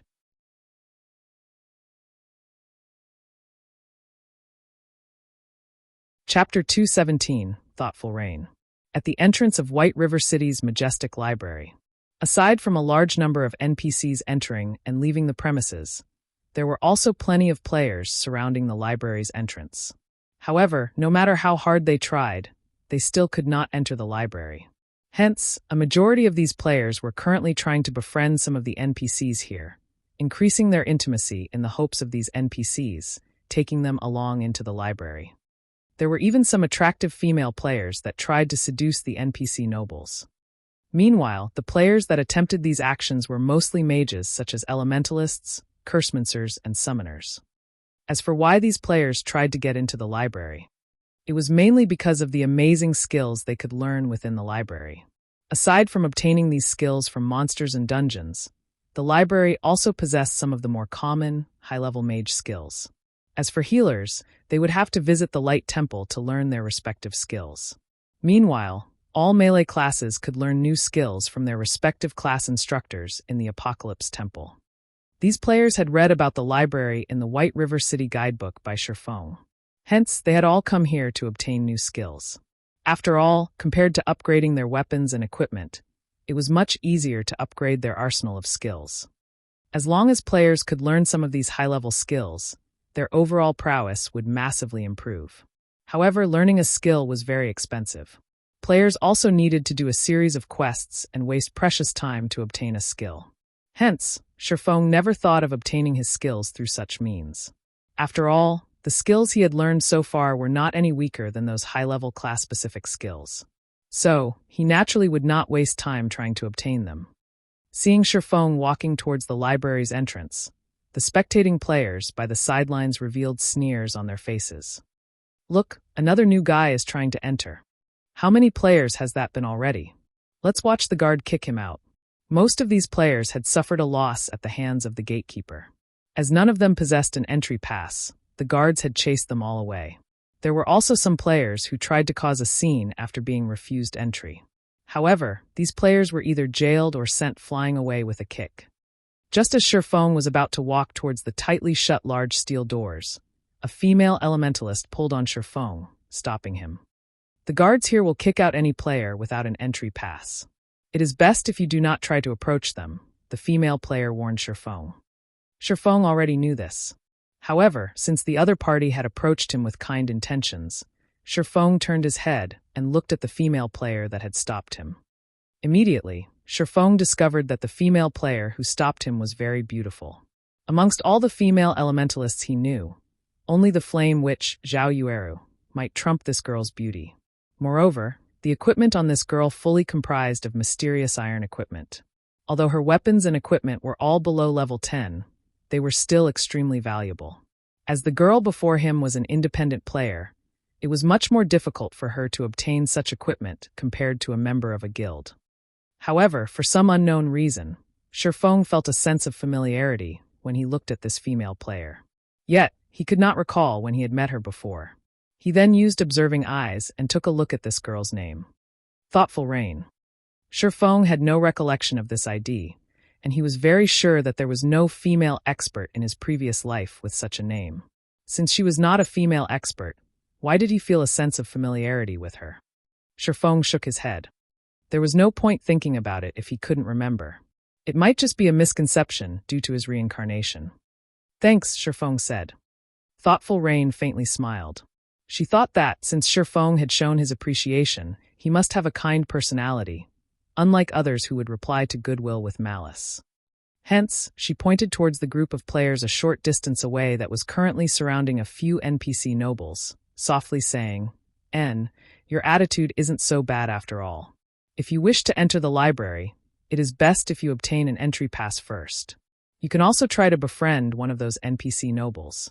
They possess some entry passes." "Miss Rain, are you trying to enter the library as well?" Surpassing asked. But those NPC nobles are simply too vile. So, I was just about to leave in search of an entry pass somewhere else. Thoughtful Rain nodded her head. However, when she recalled those fat and oily NPC nobles, an expression of disgust appeared on her face. Since that is the case, why don't you enter the library with me? Shifeng asked. He had no ulterior motives in inviting her along. He was simply trying to repay Thoughtful Rain's kind reminder. Enter? Thoughtful Rain asked in confusion. Do you have an entry pass? No. Shifeng shook his head. He then smiled as he explained. However, I have other methods. It shouldn't be possible, right? The guards here will only allow those with an entry pass or those related to the library to enter. Thoughtful Rain revealed an unconvinced expression as if saying, You're tricking me. Shifeng merely smiled at her reaction, not bothering to explain. He then walked towards the large metal doors. Before Thoughtful Rain could stop Shifeng, the guard on duty had already noticed him. The spectating players in the distance all started snickering at the thought of the misfortunate about to befall on Shifeng. This noob is trying too hard to impress the beauty he just met. I want to watch the guard put him in his place. With his figure, I'm guessing that the guard will send him flying over 10 yards. If he continues making a ruckus, the guard might even capture him and hang him by the library's entrance for display. That isn't right. The guard kicked that last berserker over 10 yards. I bet that he will fly 15 yards away. Just as everyone wore mocking smiles, the guard moved forward and blocked Shifeng's path. Halt! The powerful and mighty guard at the entrance suddenly blocked Shifeng with his spear. He then coldly said, You will need to present your pass if you wish to enter the library. I'm a demon hunter. Will that do? Shifeng swapped out his Might of 1,000 title for the Demon Hunter title, asking. So, it is Lord Demon Hunter. Please pardon my rudeness. The gatekeeper immediately retracted his spear, showing Shifeng extreme respect. This situation immediately stunned the spectating players standing at a side. Their mouths gaped as the scene left them speechless. Even after they tried countless methods to obtain an entry pass from the NPC nobles, they still failed. Yet, the noob before them had actually made the gatekeeper kneel before him in respect just by uttering a single sentence. Could this be the rumored secret signal? Or was it the entry password? Shifeng nodded towards the guard. He then pointed at Thoughtful Rain, saying, She is a friend of mine. However, she does not possess an entry pass. I wonder if she can enter with me? I can be her guarantor. Of course. Since she is a friend of the Lord Demon Hunter, she is naturally allowed to enter. The guard took a look at Thoughtful Rain, immediately noticing that she was an exquisite beauty. He then returned his gaze to Shifeng, an understanding look on his face as he hurriedly said, In addition, here is a library member's emblem. This will allow Lord Demon Hunter's friend to enter the library freely in the future. Saying so, the guard respectfully passed the library member's emblem to Shifeng. Shifeng was slightly stunned. God's domain had only undergone one evolution as of this moment. He never thought that these NPC guards would be so intelligent already. Though he felt slightly shocked, he had no hesitation when accepting the library member's emblem from the guard. An entry pass could only provide a single entry into the library for players. However, one could not complete the process of learning a new skill with a single trip. Meanwhile, there was no limit to the number of uses for the library member's emblem. Players could enter the library without any restrictions if they possessed this emblem. Originally, obtaining the library member's emblem for a friend was a special right reserved for nobles in White River City. Shifeng did not think that even a demon hunter would have such rights. Miss Rain, please hold on to this library member's emblem properly. In the future, you simply need to wear it on your person, and none of these guards will bar you from the library, Shifeng said, handing the emblem to Thoughtful Rain, who was currently still in a daze. Following which, the two of them entered the library under everyone's stunned gazes. Some of the players were immediately dumbfounded. A few female players also revealed their envy as they watched Thoughtful Rain. At this moment, the players who had previously mocked Shifeng ran up to the library's entrance. Halt! The gatekeeper blocked all the players, coldly saying, You will need to present your pass if you wish to enter the library. I'm a demon hunter. Will that do? These players repeated Shifeng's words, inwardly praising themselves for their clever minds. How brave! You actually dare to impersonate the Lord Demon Hunter. When the guard swept a glance over these players, he failed to discover any of them in possession of the Demon Hunter title. Immediately, the guard flared with anger.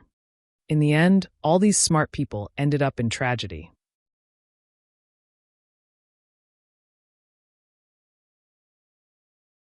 Chapter 218, Starstreak Trading Firm. After Shurfeng and Thoughtful Rain entered the library. Thoughtful Rain's eyes flashed with a hint of shock when she saw the spectacular scene inside the library. The interior of the library was like something from a fantasy world. Countless documents and materials were displayed all around the library, and a massive, transparent crystal globe occupied the center.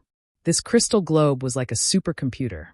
One could search for any information available pertaining to the Starmoon Kingdom.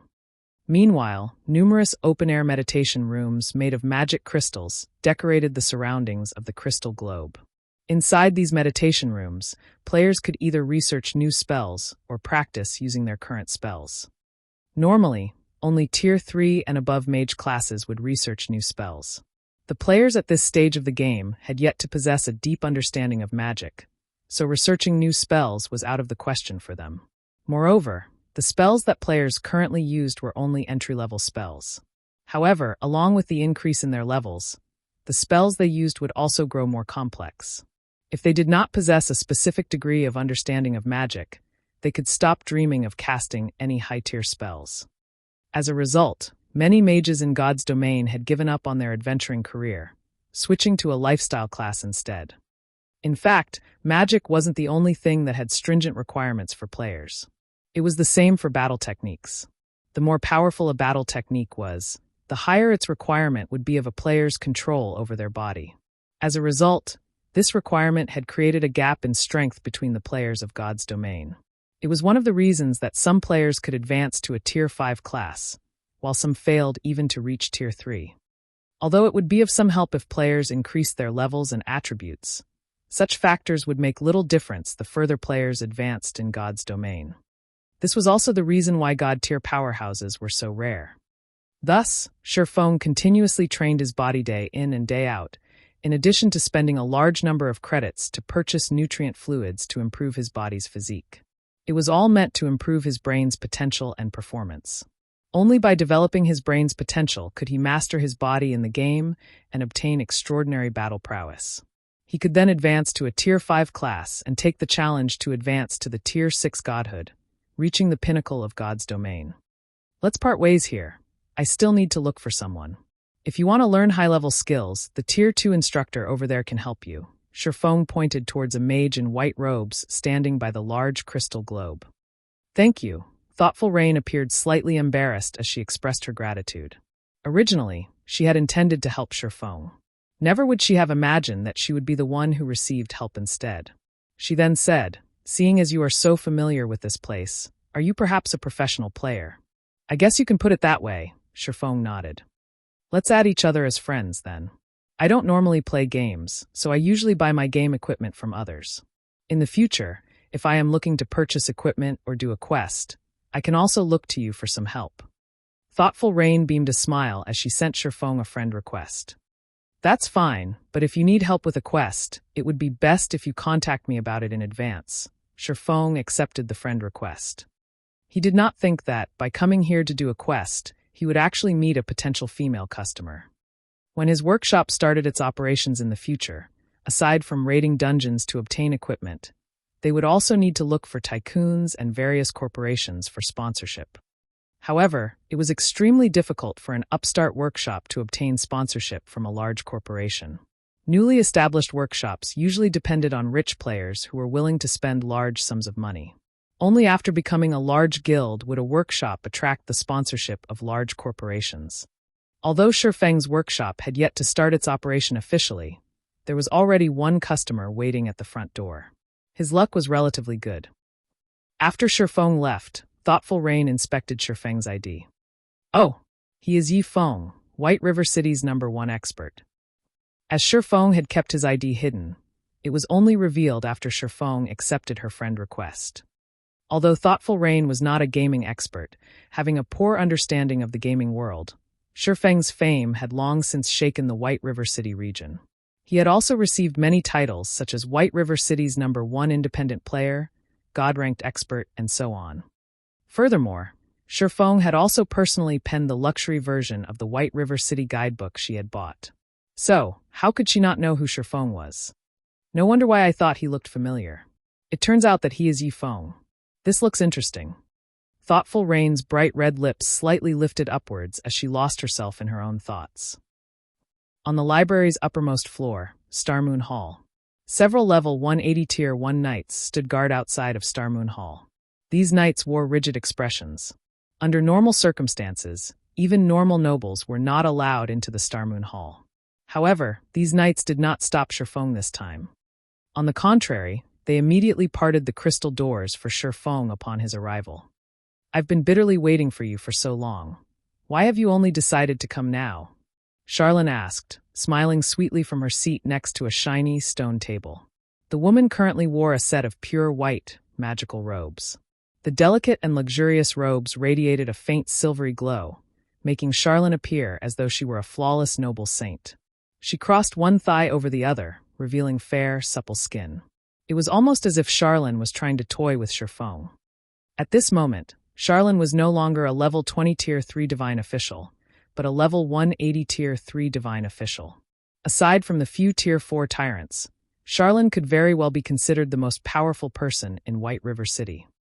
"Why are you standing there, daydreaming? Come over here and sit. We have plenty of time to have a lengthy chat." Charlene smiled faintly as she pointed towards the empty seat beside her. Shifeng instinctively shuddered when he faced a gold digger like Charlene. He felt as if he were being stared at by a nine-tailed fox, his wallet no longer safe. However, to obtain the clue for the epic quest, Shifeng had no choice but to advance, taking a seat beside Charlene. Shifeng took out 10 gold coins, placing them on the table. He then asked in a soft tone, "Esteemed Lady Charlene, I've brought the 10 gold coins you requested. I wonder if you can tell me the location of the Bible of Darkness now?" Charlene made a slight waving motion, and the gold coins on the stone table immediately flew to her lily-white hand. Giggling, she played with the shiny coins in her hand. "I didn't think that your money-making speed would be so fast. This big sister has truly underestimated you." After storing the gold coins, Charlene unhurriedly said, "However, I now have a new piece of information. I wonder if you would be interested in hearing it? Moreover, this information is extremely accurate. It will definitely help you in locating the Bible of Darkness." Shifeng's lips involuntarily twitched at Charlene's words. She was going to ask for more money. "Say it. How much do you want?" Shifeng truly felt regretful now. Due to the successful sales of hard stones, Shifeng now had over 70 gold coins on his person. If he had known something like this would happen, he would have stored all his money in the bank before coming to the library. However, there was also another possibility. Only when players possessed a certain amount of money could they trigger the revelation of new information. If so, without a doubt, Shifeng had reached this goal. Not much, an additional 40 gold coins would be enough. Of course, you can choose not to listen to this new information.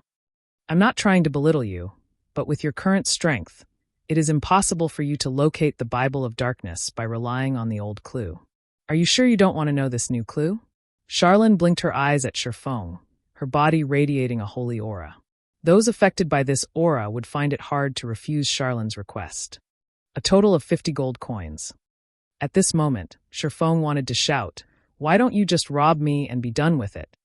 However, Shifeng endured it. As long as he could obtain the reward for the epic quest, spending 50 gold coins was nothing in comparison. "Here is 40 gold coins."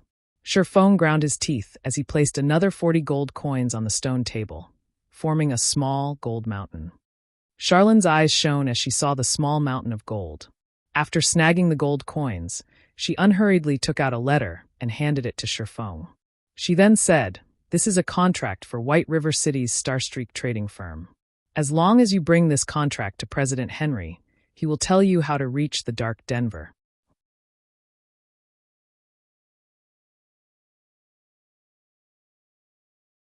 Chapter 219 Background. Starstreak Trading Firm? Shifeng was slightly confused by Charlene's words. After all, this was the second phase of an epic quest. Yet, Charlene did not send him on a dangerous mission, but simply to find a person instead? The difficulty of this task was simply inconceivable. Could money really make the devil turn millstones for you? Can spending money reduce the difficulty of a quest? Shifeng wondered. Giving the situation some thought, it wasn't exactly impossible. Right now, a first-rate guild's daily liquid funds only amounted to 6 to 7 gold coins at best. Even if Fantasy Extinguisher had the full support of the first-rate guild, the Fantasy Shrine, it would have been impossible for him to gather 50 gold coins. Even if the Fantasy Shrine possessed 50 gold coins, they would not simply allow Fantasy Extinguisher to spend it.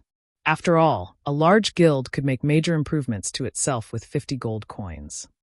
If Shifeng had not received a daily income of over 100 gold coins from selling the hard stones, he would not pay 50 gold coins, even if it killed him. According to the main god system's principle of equal value exchange, there was a very high possibility that he could reduce the difficulty of the epic quest by paying 50 gold coins.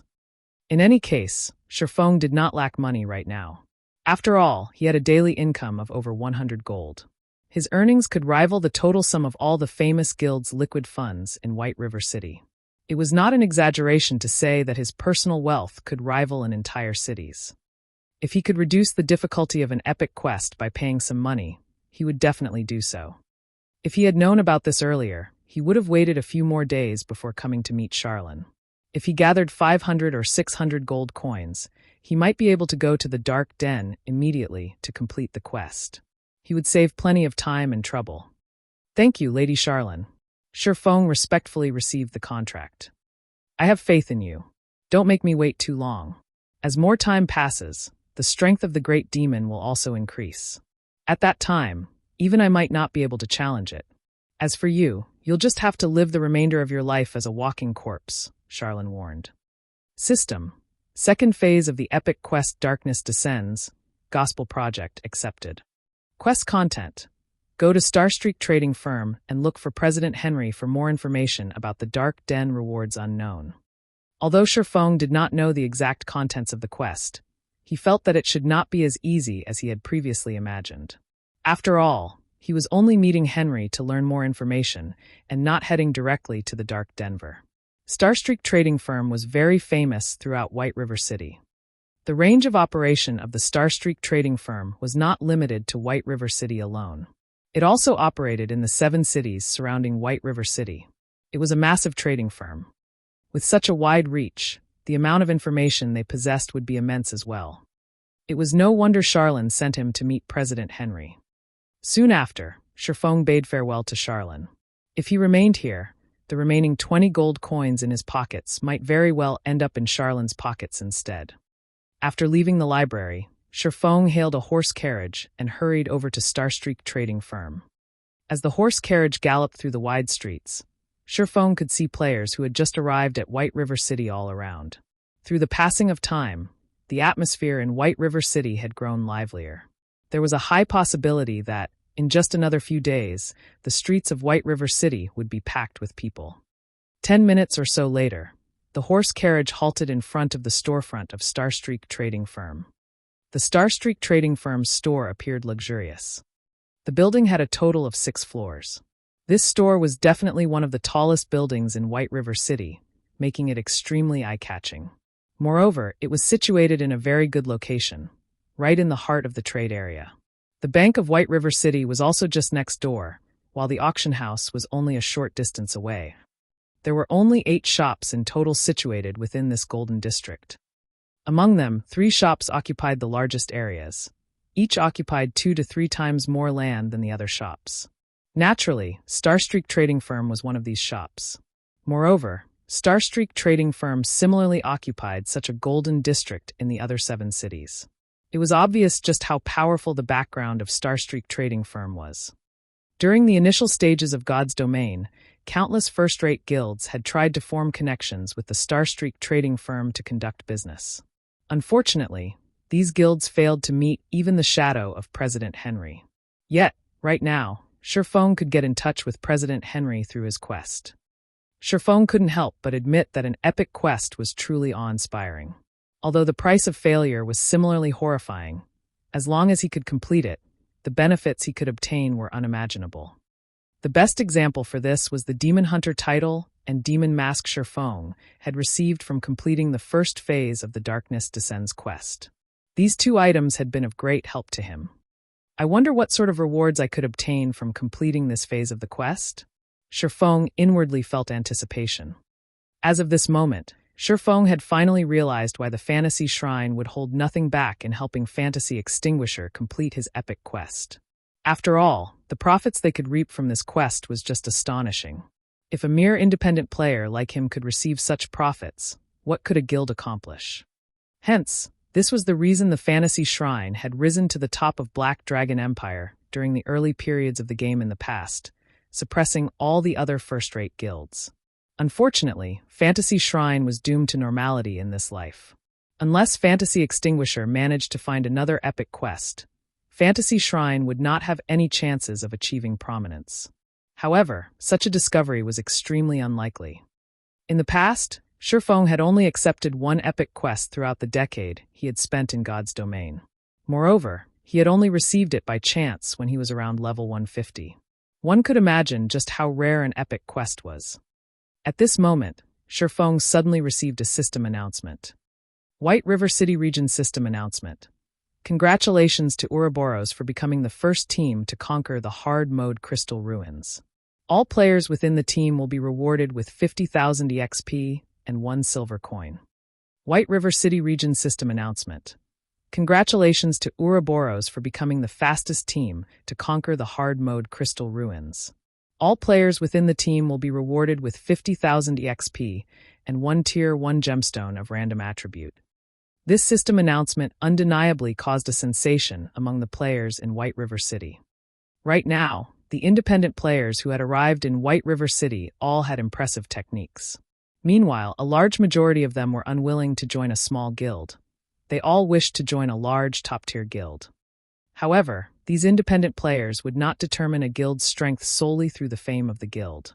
After all, every time a guild started out in a new virtual reality game, they had to start from the very bottom. Moreover, there would always be some nameless guild suddenly rising in the ranks, becoming the tyrant of this new virtual reality game. Similarly, there was also plenty of well-known guilds that had vanished without a trace. Hence, players would usually determine a guild's strength through their dungeon raiding capabilities. This situation also caused the system announcements to be extraordinarily important to guilds, as this was the basis of reference for independent players. In fact, the players who had previously intended to join the Assassins' Alliance had all changed their minds to join Ouroboros instead. After all, not only was Ouroboros a first-rate guild, but they had also obtained the first clear of a Hell Mode dungeon. Regarding wealth, influence, or strength, Ouroboros was far more powerful than the Assassins' Alliance. Even an idiot knew which guild to choose. This was the difference in backgrounds. As expected of Gentle Snow, her speed is astonishing. I've only just recently helped the Assassins' Alliance obtain the first clear of a 20-man hard mode team dungeon. Yet, in the blink of an eye, she too has obtained one already. If she had not suddenly stopped playing God's Domain, she might have turned Ouroboros into a super guild in the past. Shifeng inwardly exclaimed. How great would it be if he could recruit Gentle Snow into his own guild? If Shifeng incorporated the Cleric God, Violet Cloud, the Tyrant Bear, Cola, the Skillful Fire Dance, and his own past experiences into his own guild, they would have no trouble becoming a first-rate guild, or even a super guild in the future. Thinking up to this point, Shifeng suddenly felt that he really needed to upgrade his team's strength. After all, a guild couldn't rely on a handful of Apex experts for support. They needed a stronger backbone. The best-case scenario for Shifeng right now was to recruit some of the future powerhouses who were still obscure existences right now. However, the guild he established by himself did not possess a deep background or great fame. These experts were no fools. If Shifeng tried to recruit them, they might not even consider the option before rejecting him. Hence, the foremost thing Shifeng needed to do was to establish a guild with a strong background and limitless potential. Only by doing so could he attract those nameless experts.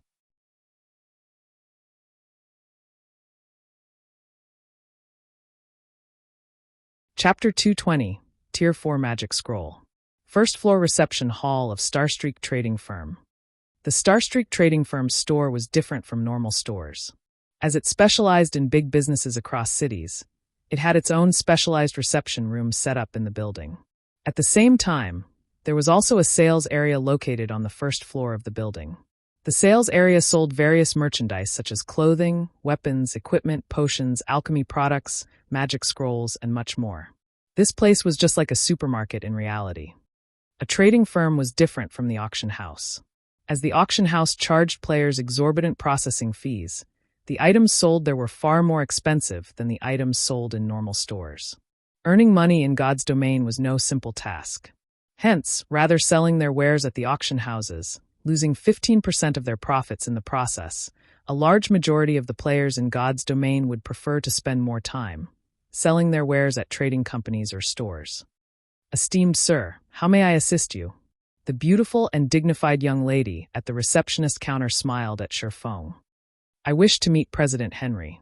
Please tell President Henry that Lady Charlene sent me to speak with him," Feng said. "Please wait for a moment. I will notify the president immediately." The receptionist immediately took out a multicolored communication crystal, transferring Feng's information through the crystal.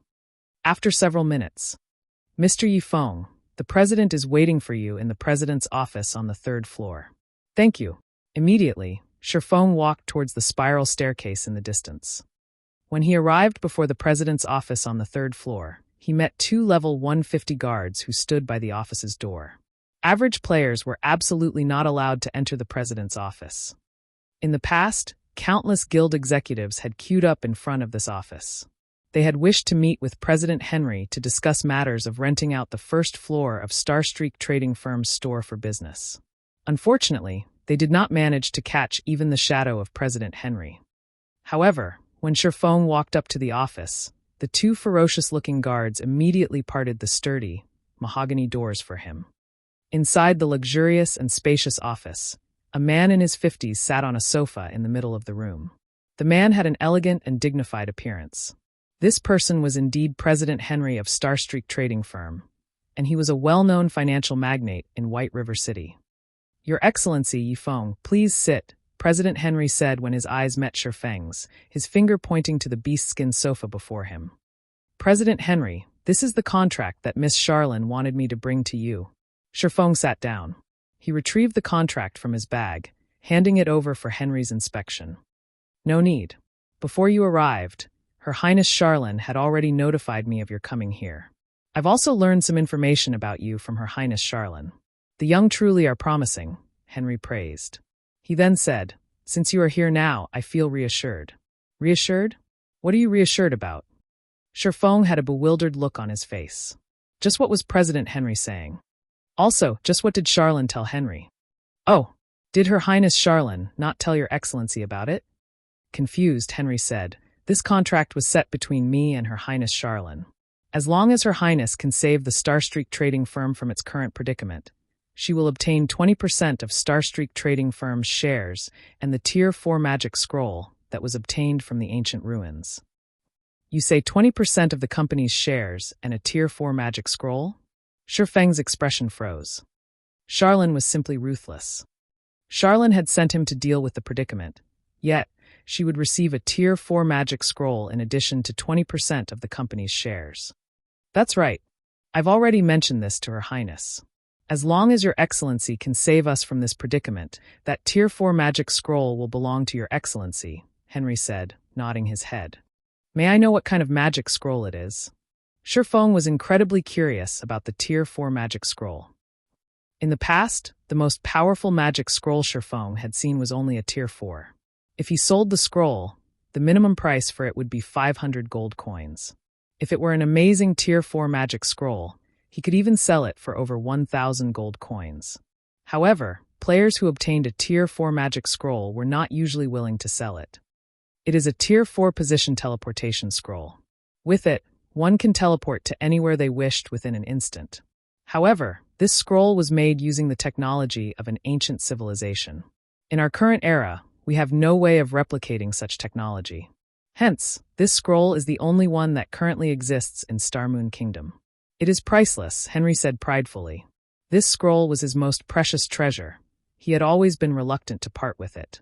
If it were not for the trading firm facing a great predicament, he would never willingly offer this Tier 4 magic scroll as a remuneration. Hearing Henry saying so, Feng came to a realization. If he had the Tier 4 position teleportation scroll, he could teleport directly to the Dark Denver. He would not even have to waste time searching for its exact location. It was no wonder Charlene was so confident in her information. President Henry, I wonder what sort of predicament your trading firm wishes me to solve? Shifeng asked. To be honest, bandits have snatched one of our shipments carrying precious merchandise, costing the trading firm massively. To make up for the loss, our trading firm had to pay a large sum of money as compensation, which in turn resulted in our trading firm facing its current crisis. So, I hope that Your Excellency can help us resolve this predicament. Otherwise, if this problem drags on for another month, our trading firm will have to declare bankruptcy, Henry unhurriedly explained. Then, President Henry, are you telling me to get rid of those bandits and retrieve your stolen merchandise? It would be best if that is possible. Then, which band of bandits stole your merchandise? The Black Scorpion Corps of Black Cloud Ridge, led by Black Scorpion himself. He is a level 180 Tier 3 Shadow Warrior. If you can get rid of him and retrieve our merchandise, I would greatly appreciate it. Hearing the words Tier 3 Shadow Warrior, Shifeng nearly fell off of his seat. Was President Henry telling him to deal with a Tier 3 NPC? Only players who did not know how to write the word death would accept this request. Not to mention a month, Shifeng would still fail this task even if he had 2 years to complete it. This had to be a joke. Shifeng had originally thought that the epic quest's difficulty had been reduced. Rather, wasn't this the exact opposite? Noticing Shifeng's troubled expression, Henry once more unhurriedly said, If Your Excellency feels that this request is too difficult, there is a second option. It is also for this reason that Her Highness Charlene sent Your Excellency here. Shifeng slightly recovered from his shock as he heard that there was a second option. In reality, our trading firm also feels that it is impossible to retrieve the merchandise. The only possibility for Starstreak Trading Firm to get through this predicament is for us to collect 30,000 gold coins within a month. Her Highness Charlene has always praised Your Excellency as a business prodigy. If Your Excellency manages our Starstreak Trading Firm, I believe that we can achieve that goal. Seeing Henry's anticipating gaze, Shifeng only wanted to curse. Just because he managed to earn a few coins, he was suddenly a business prodigy. What kind of sick joke was this? Earning 30,000 gold in a month. Moreover, he didn't actually have 30 days at all. Considering the time when the Great Demon would appear, Shifeng would, at most, have 20 days to earn 30,000 gold coins. Even if he currently earned 100 gold or so per day, 10 days would only net him 1,000 gold, while 30 days would only net him at 3,000 gold. That was only 1/10 of the required amount. Players were still stuck in the initial stages of God's domain right now, so it was impossible for anyone to make that much money. If one added a week's earnings of every player in the White River City region together, it might equal 30,000 gold. How was he supposed to earn that sort of money? He might as well become a bandit and snatch the money from someone else. No, that's not right. Even if he tried to steal it, there was no way he could get that much money. Before Shifeng could reject the quest, a system notification popped up before him. System: Epic Quest Phase 2 Gospel Project accepted. Quest content: You have become the manager of Starstreak Trading Firm. Earn 30,000 gold coins within a month and resolve Starstreak Trading Firm's predicament. Rewards unknown.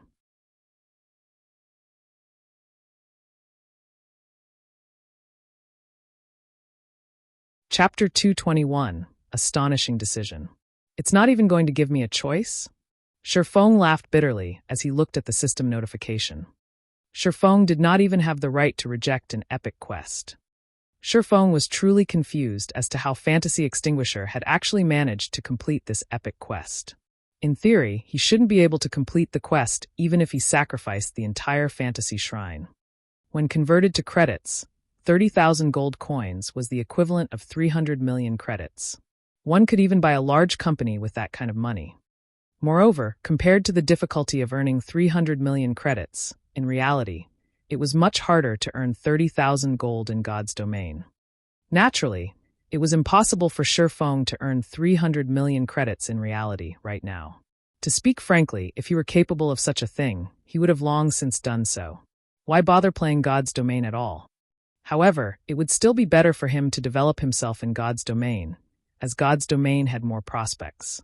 Earning credits in God's domain would be much faster than earning credits in reality.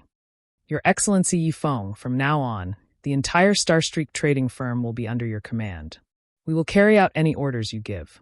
Also, I would like to introduce you to someone.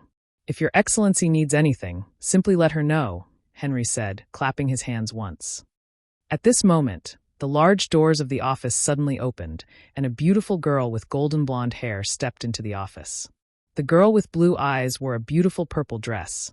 The edges of her dress brushed against the red carpeted floor.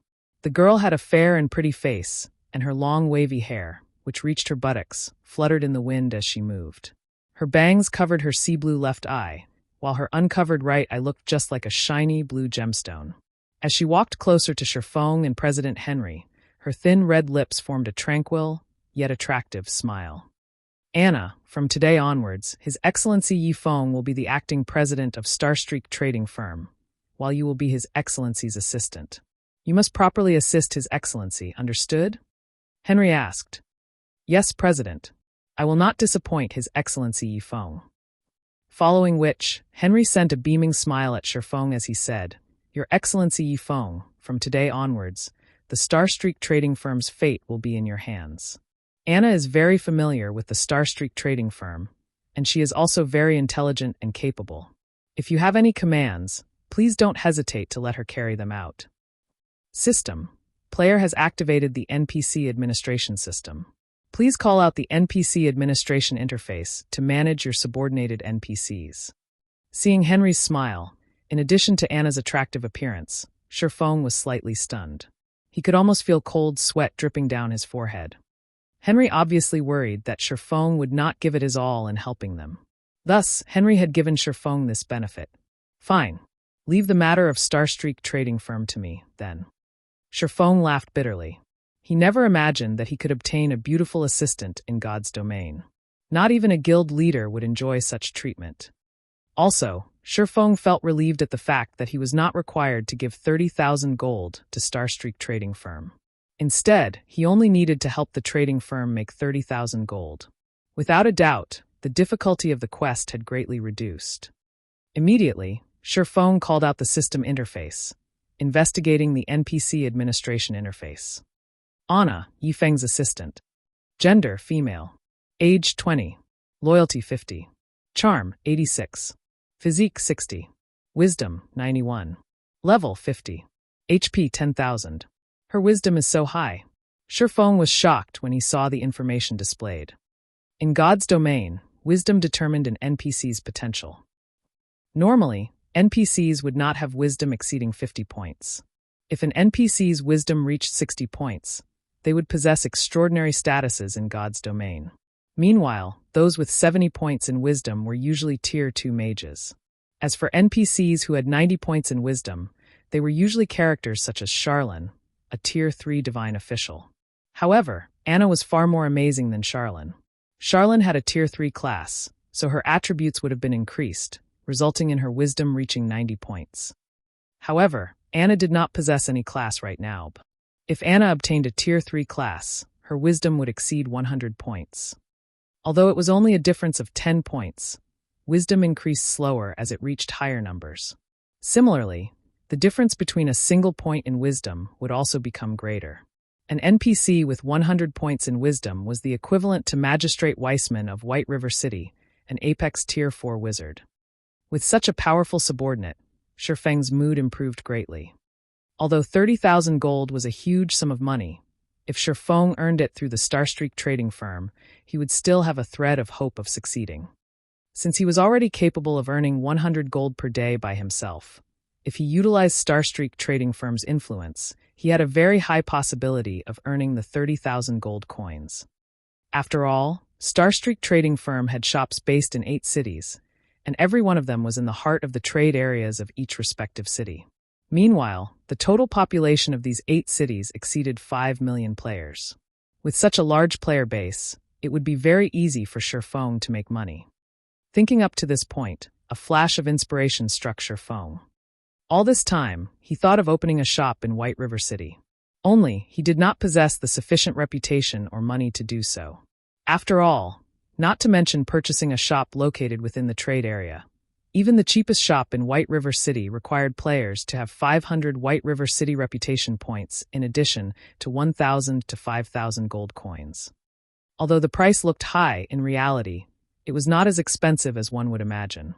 After all, the hardest part of purchasing a shop was the required 500 reputation points. By the time players obtained 500 White River City reputation points, a lot of time would have passed, and they would have long since collected the necessary coins to purchase a shop. Moreover, the coins at that time would not be as valuable as right now. At that time, one gold coin would at most be worth around 200 credits, unlike the current situation where one silver coin could sell for more than 100 credits. By becoming the acting president of the Starstreak Trading Company, Surfeng had essentially obtained the most valuable shops in 8 different cities. What did this situation hint at? Nobody had a better understanding of this situation than Surfeng. Shortly after, under Anna's lead, Surfeng left the president's office to tour the Starstreak trading firm.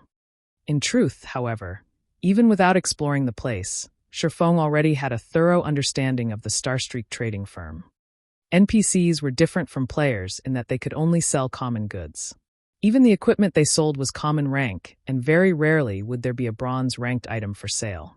However, it would be a different story altogether if the store were run by a player. On top of everything else, Surfeng was also the officially acknowledged chief forger of Starmoon Kingdom. Just as Anna guided Surfeng around the Starstreak trading firm, a few players who came to purchase some necessities such as food, water, scrolls, and potions were immediately dumbstruck when they noticed the duo. That NPC is beautiful. Just who is that player? Isn't he too good at getting the ladies? He has even managed to land an NPC sister. This won't do. I need to convince him to teach me. The scene of Surfeng and Anna walking together immediately attracted the attention of plenty of players. In reality, such attention wasn't just due to Anna's beauty. It was also due to the fact that Surfeng had managed to get together with a female NPC. Such a feat was far more stunning than just getting together with a beautiful female player. Countless male players glowered at Surfeng in envy. Meanwhile, this information spread throughout the forums like a storm, especially the footage of Surfeng and Anna strolling through the sales area. This footage became a sensation among players, and it allowed them to gain a new perspective on God's domain. Fortunately, Surfeng had not used his true appearance at that time. Instead, he wore the identity of Black Flame.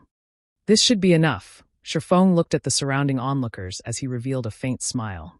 The reason he had asked Anna to come out for a stroll was precisely to attract attention. He then spoke to Anna. I've decided to change the Starstreak trading firm's business model. I wonder if that would be all right? Anna's eyes suddenly widened in surprise. She looked at Surfeng with a confused expression as she thought, he has just taken the position as the acting president, yet he is already taking such a bold and decisive action? Is this person really a business prodigy?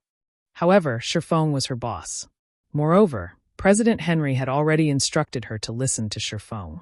Hence, she nodded her head, saying, if Your Excellency wishes to change the business models, I wonder what Your Excellency needs me to do.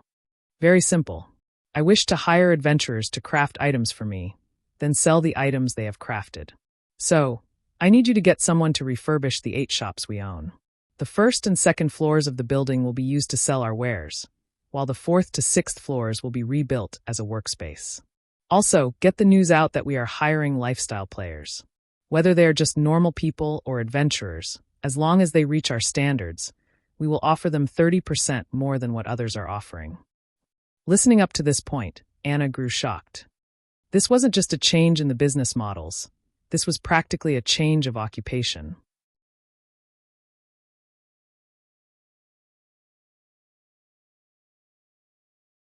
Chapter 222, Trump Card. Immediately after Surfeng gave his command, Anna started making the necessary preparations. Compared to a normal NPC, Anna was simply too smart. In just a short amount of time, she had already finished carrying out Surfeng's request.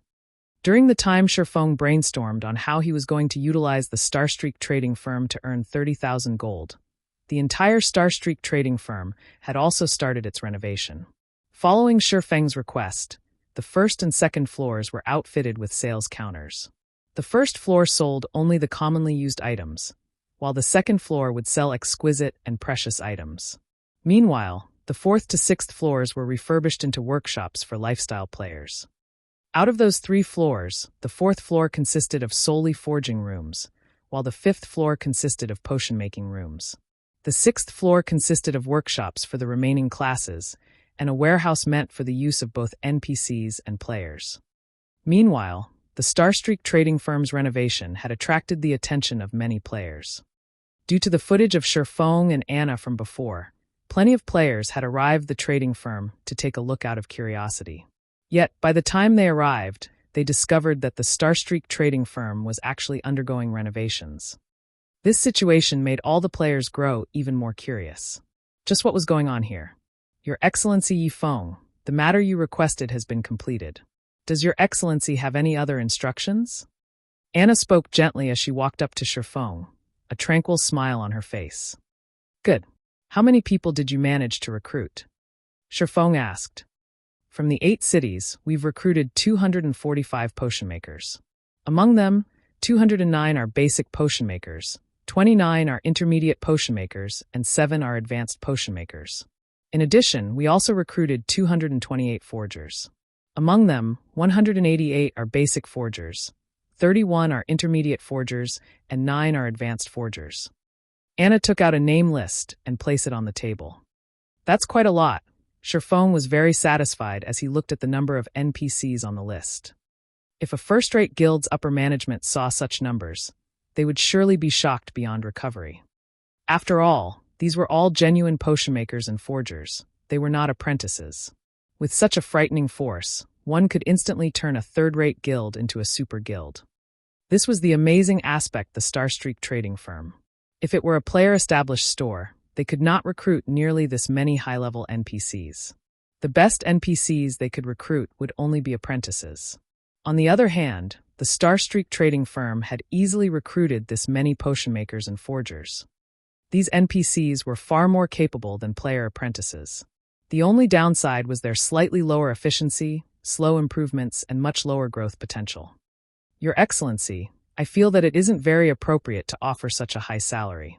Since we are hiring so many people, we will also have to provide an equally large number of materials.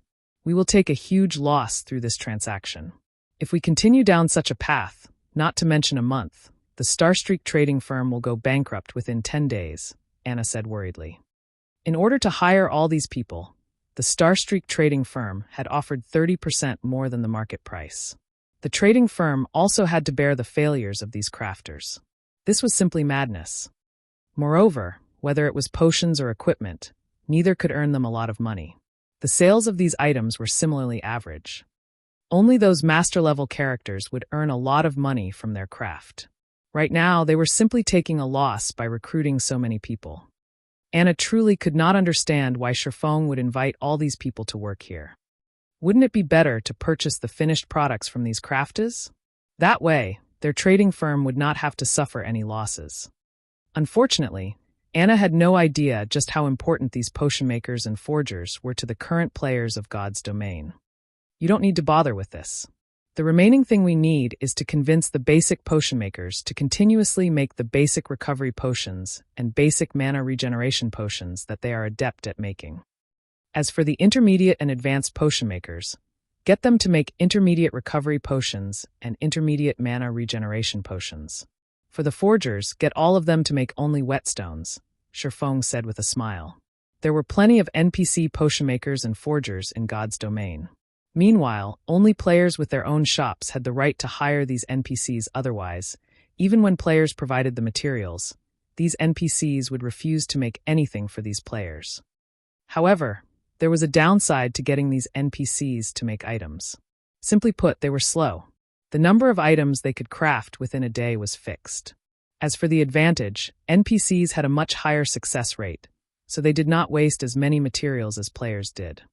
Meanwhile, during the later stages of God's domain, as player-made items grew in abundance, the usefulness of these NPCs would similarly start to wane.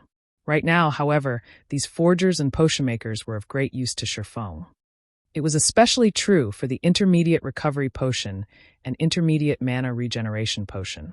These two items were very useful to players, as they could save their lives during a crucial moment. Although these two items were common products, and their respective recipes were also available for sale at the Potion Making Association, The players at this stage of the game were simply incapable of crafting them. Meanwhile, these 2 potions were only available for purchase from hidden NPCs, and only a limited amount was sold each day. They were items that a majority of the players in God's domain had no chance of enjoying. If these NPC potion makers crafted these 2 potions, their success rate would be more than 70%. The materials needed to make an intermediate potion were only around 30 to 40 copper. Yet, each completed bottle could sell for 5 to 6 silver coins. If Surpassing deducted the cost of hiring, he would still make a profit of 4 to 5 silver coins. So, why wouldn't he carry out this transaction? Players needed these items the most right now. If the Starstreak trading firm sold these items, they would make a killing. There were also the whetstones. This was an item that all players lacked. Currently, each stack of hard stones sold for 13 silver coins, while a stack of whetstones sold for 40 silver coins. When comparing the success rate of forging apprentices and an official forger, how could the former even hope to win over the latter? The only problem was materials. As the Starstreak trading firm had previously only purchased finished products from forgers and potion makers, they did not have any materials of their own stored up. Now, they needed to provide the materials for these crafters. Although the trading firm could purchase the more common materials at low prices, Surpassing needed to be the one to gather the materials required to make intermediate recovery potions, intermediate mana regeneration potions, and whetstones. However, Surpassing was not afraid of this. The herbs needed to make the intermediate recovery potion and intermediate mana regeneration potion were not very expensive. After all, these herbs were utterly useless to players right now. The players in God's domain at the moment were still apprentice potion makers. Crafting basic recovery potions was already impressive. Why would they bother wasting materials to make unrewarding potions? As a result, the herbs required to craft intermediate recovery potions and intermediate mana regeneration potions were very cheap. As for hard stones, Surpassing wasn't worried. After all, he still had a humongous stock in his warehouse. He had enough for these NPC forgers for a long time. Moreover, he could also continue purchasing them from Aqua Rose. He would not lack hard stones at all. He would also sell these items in 8 different cities. With all of these advantages, it would be challenging not to make a profit. Moreover, Surpassing also revealed one of his trump cards. Advanced whetstones. Advanced whetstones were much stronger than a normal whetstones. Not only did they recover twice the amount of a weapon's durability, but they could also increase the weapon's damage. Surpassing had already intended to sell each for 7 silver coins, and 1 stack would sell for 1 gold 40 silvers. As long as he placed the advanced whetstones on the 2nd floor, a majority of the players would fight over it, especially the large guilds. Oftentimes, just a 1% difference in damage could decide the victory or defeat of a boss raid. Meanwhile, the advanced whetstone provided a 3% increase to a weapon's damage. So, how could the various guilds, who were currently in a rush to raid dungeons, miss out on this item? They would definitely be in a mad rush to purchase them. Previously, Surpassing had kept all the advanced whetstones for his personal use. Later on, he passed some of them to his teammates, leaving him with 800 or so for himself. With this amount, the Starstreak trading firm should be able to last a relatively long time. However, Surpassing's plans were not limited to this. Now that he had such a large market available to him, he should fully utilize it, as he would not have a similar chance like this in the future. Hence, Surpassing thought up this plan. He intended to fully manipulate the Starstreak trading firm to help him set up his own shop in the future. Afterwards, Surpassing left the follow-up work to Anna, while he departed the Starstreak trading firm alone.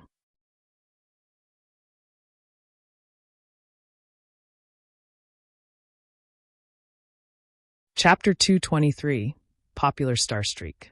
Inside a hotel in White River City. Along with God's domain's evolution, players understood the importance of rest. If they grinded monsters without rest, not only would their stamina decrease, but their concentration would also fall. Hence, after a day of battle, players would now rest at the hotel, having a drink and chatting with each other. Players discovered that places like restaurants, hotels, and bars allowed them to recover stamina and concentration more quickly. After relaxing for 2 or 3 hours, they would feel refreshed and filled with energy. Did you hear? The Starstreak trading firm seems to be undergoing renovations. I heard that they are going to release new products for sale. Who doesn't know about this? After I made some inquiries, I found out that the Starstreak trading firm has also recruited tons of potion makers and forgers. The trading firm is even hiring lifestyle players right now. However, no players have dared apply for a position yet, thinking that it wouldn't be a reliable job. I wonder what sort of new items they are going to sell. Aside from the common usage items, what else could an NPC-owned store sell? They can't possibly offer bronze equipment or rare potions, right? That sounds about right. While the players in the hotel conversed, a male player suddenly pushed open the saloon doors, panting. Big news! Starstreak trading firm has finished its renovations and has officially opened for business. The panting ranger exclaimed to his companions loudly. Why are you making a fuss? Aren't they just reopening their business? We don't lack basic potions or common equipment right now, so we don't need to replenish our stock. As the leader of the party, the shield warrior rolled his eyes as he watched this embarrassing companion of his. Others would make fun of them for the ranger's unsightly appearance. Indeed, just like the shield warrior had feared, the other players in the hotel sent belittling glances, mocking smiles on their faces. Leader, listen to me, that ranger excitedly said. I saw whetstones inside the shop. There are also intermediate recovery potions and intermediate mana regeneration potions. Moreover, the basic potions are cheaper than anywhere else. What did you say? There are whetstones? The shield warrior froze, stunned. The entire hotel fell silent. Let's go. Take us there immediately. We have to buy all of them now. The shield warrior abruptly stood up, casting charge and arriving at the ranger's side. Grabbing the ranger by the arm, he immediately rushed out of the hotel, running towards the Starstreak trading firm. The other players inside the hotel were dumbfounded by this scene. What? Crap, they're going to buy out the whetstones. We need to hurry as well. After entering White River City, players' need for whetstones had not decreased in the slightest. On the contrary, their need had grown. It was especially true when they faced high-level monsters, as the durability of their weapons reduced at a much faster rate. As a result, the popularity of whetstones had exploded. The available supply was far from meeting the demand. By the time everyone had arrived at the Starstreak trading firm, a sea of people had already obliterated the shop's doors. Aside from whetstones, the players present also fought to purchase the intermediate recovery and mana regeneration potions like madmen. Meanwhile, this information had quickly spread to the ears of the various guilds. Guild leader, I've already collected a large sum from all our members, and we've managed to purchase 30 stacks of hard stones. This amount should be enough to last us a long time, Stabbing Heart spoke through the system communicator. Good. The moment the money-making team sends over the latest batch of gold coins, immediately return all the money we borrowed from our members, Cruel Sword excitedly said. Aside from the Assassins' Alliance, other guilds also frantically gathered funds. Snow, just what is happening at that Starstreak trading firm? Why would they suddenly start selling these items? Zhao Yueru wrinkled her crescent brows when she looked at the latest news that she had just received. She then said helplessly, We've already spent a lot of money to purchase our previous stock of hard stones. We don't have any money to purchase any more right now. I've heard that the Starstreak trading firm is also selling limited edition advanced whetstones right now. Rumor has it the advanced whetstones effects are at least double that of normal whetstones. In addition, it also provides a 3% damage buff. Although it is slightly more expensive, costing 7 silver coins per piece, we would have a much easier time raiding the dungeon bosses with them. Gentle Snow shook her head, a helpless expression appearing on her beautiful face as she said, under normal circumstances, NPCs would never sell these items. However, there is something strange going on. A player has created a connection with the Starstreak trading firm. I'm just wondering who could possibly achieve such a feat also, who would possess enough funding to supply so many whetstones and intermediate potions. This is simply unbelievable.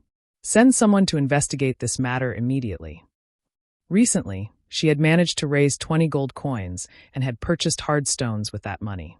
Yet, the Starstreak trading firm now sold whetstones.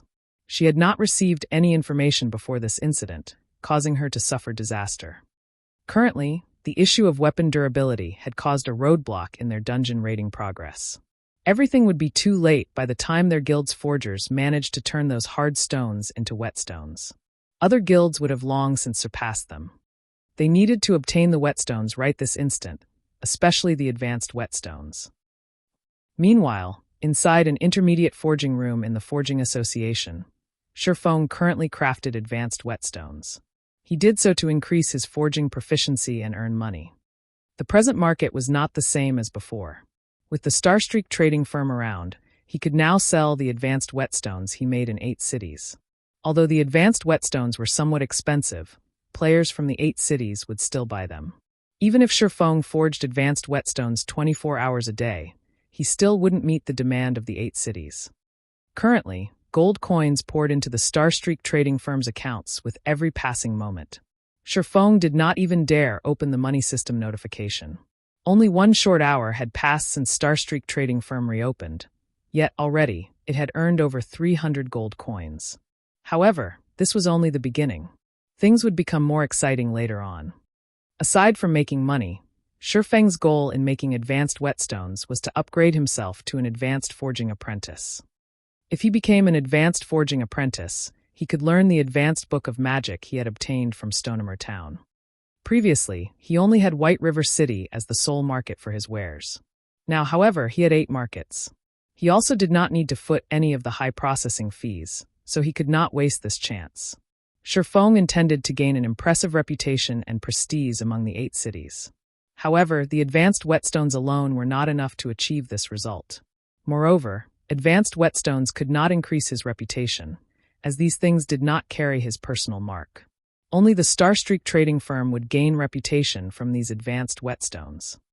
Most importantly, after everyone had a taste of the benefits of the advanced whetstones, they would fervently investigate how they could obtain the recipe. After all, the recipe for the advanced whetstone was not unique. Players could obtain them from multiple team dungeons. By the time Surfeng opened his own shop, he would no longer possess the advantage he had right now. Thus, he needed to become an advanced forging apprentice and learn the advanced book of magic, creating the one and only mana armor kit. Once he thoroughly spread the Black Flame Forger's reputation with the mana armor kits that only he could create, tons of players would search him out.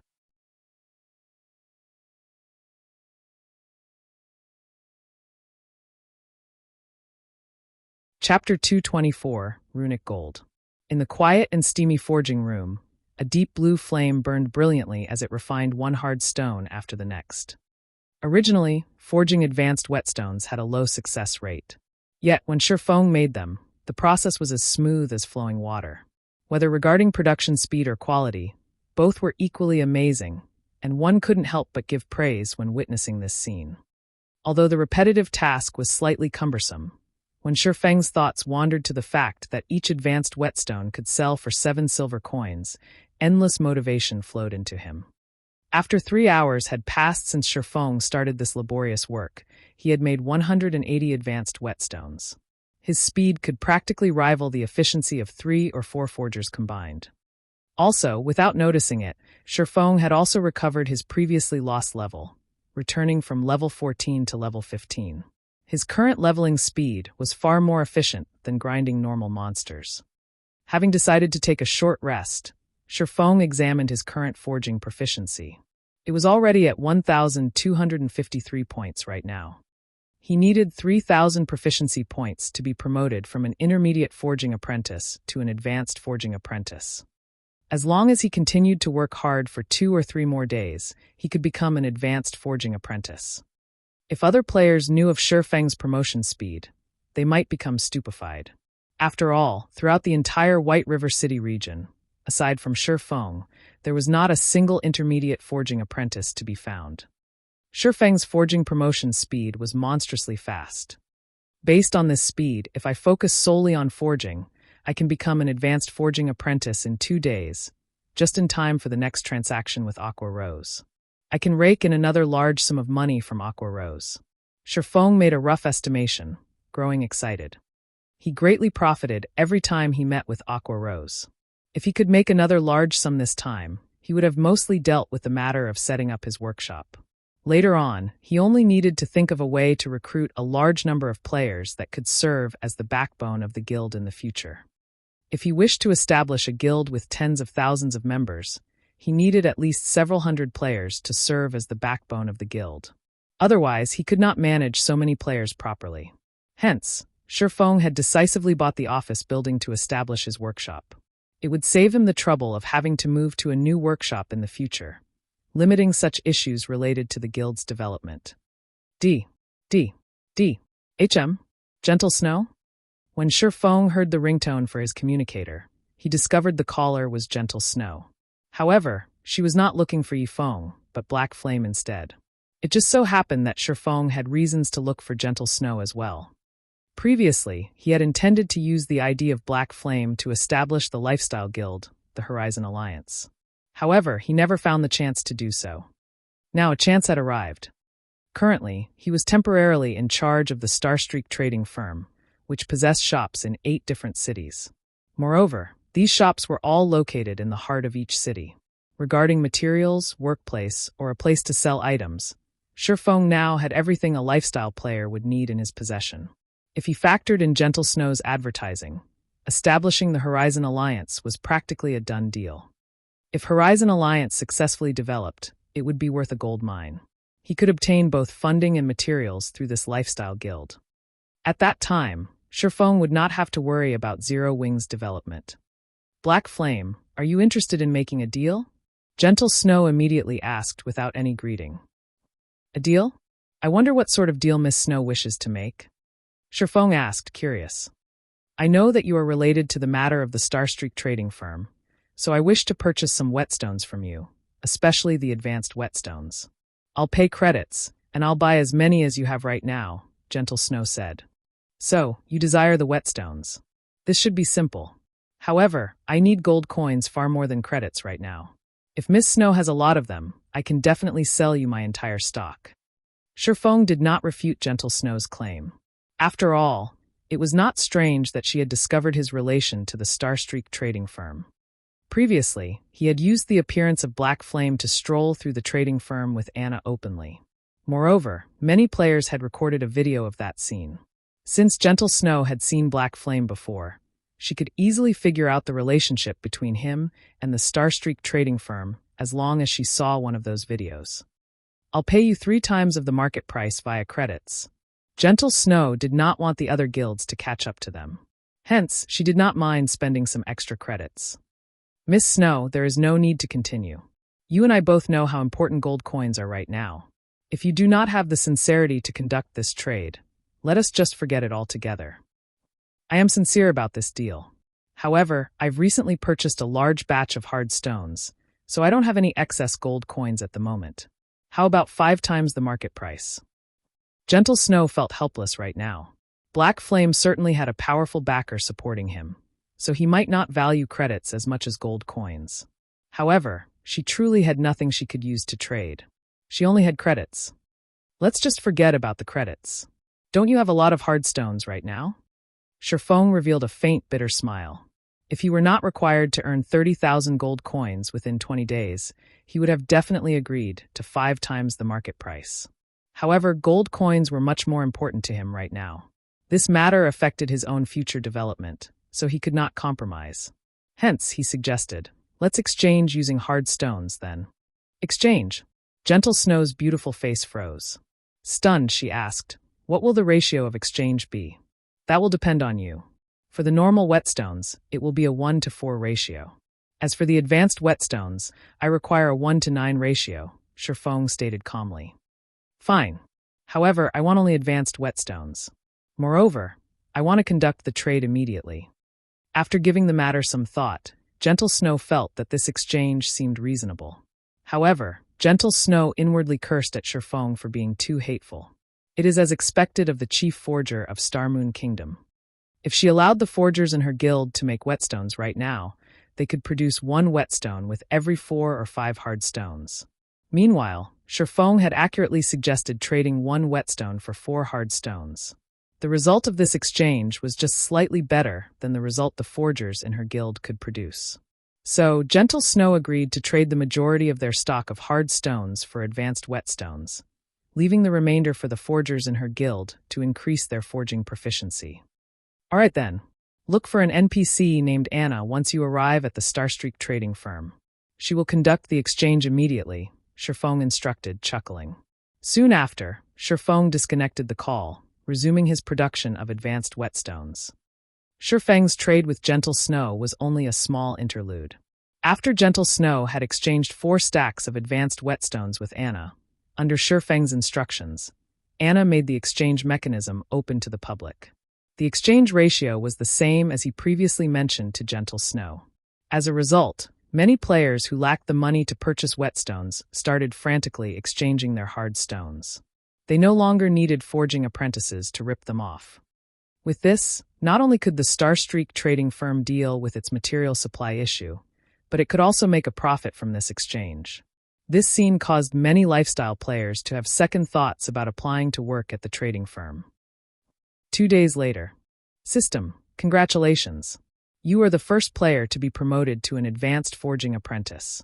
Obtain 200,000 EXP, rewarding 5 Runic gold. Finally. Still, the system is really generous this time. To think it would even give me a rare item like Runic gold. Shifeng involuntarily smiled when he saw the system rewards. Runic gold could increase the forging success rate of an item by 10%. Simultaneously, it would have a chance to upgrade the rank of the forged item by 1. Unlike Runic steel, which could only upgrade an item's quality to a maximum of fine gold rank, Runic gold could increase an item's quality up to dark gold rank. However, Shifeng's joy focused on the promotion to an advanced forging apprentice. Ever since his forging proficiency had reached 2,000 points, the advanced whetstones no longer rewarded 1 proficiency point 100% of the time. They only had a 70% chance to reward a proficiency point. Meanwhile, after he reached 2,500 points, there was only a 40% chance of obtaining 1 proficiency point, while at 2,800 points, that chance further decreased to 20%. After spending 2 days forging away, he finally managed to earn the promotion to an advanced forging apprentice.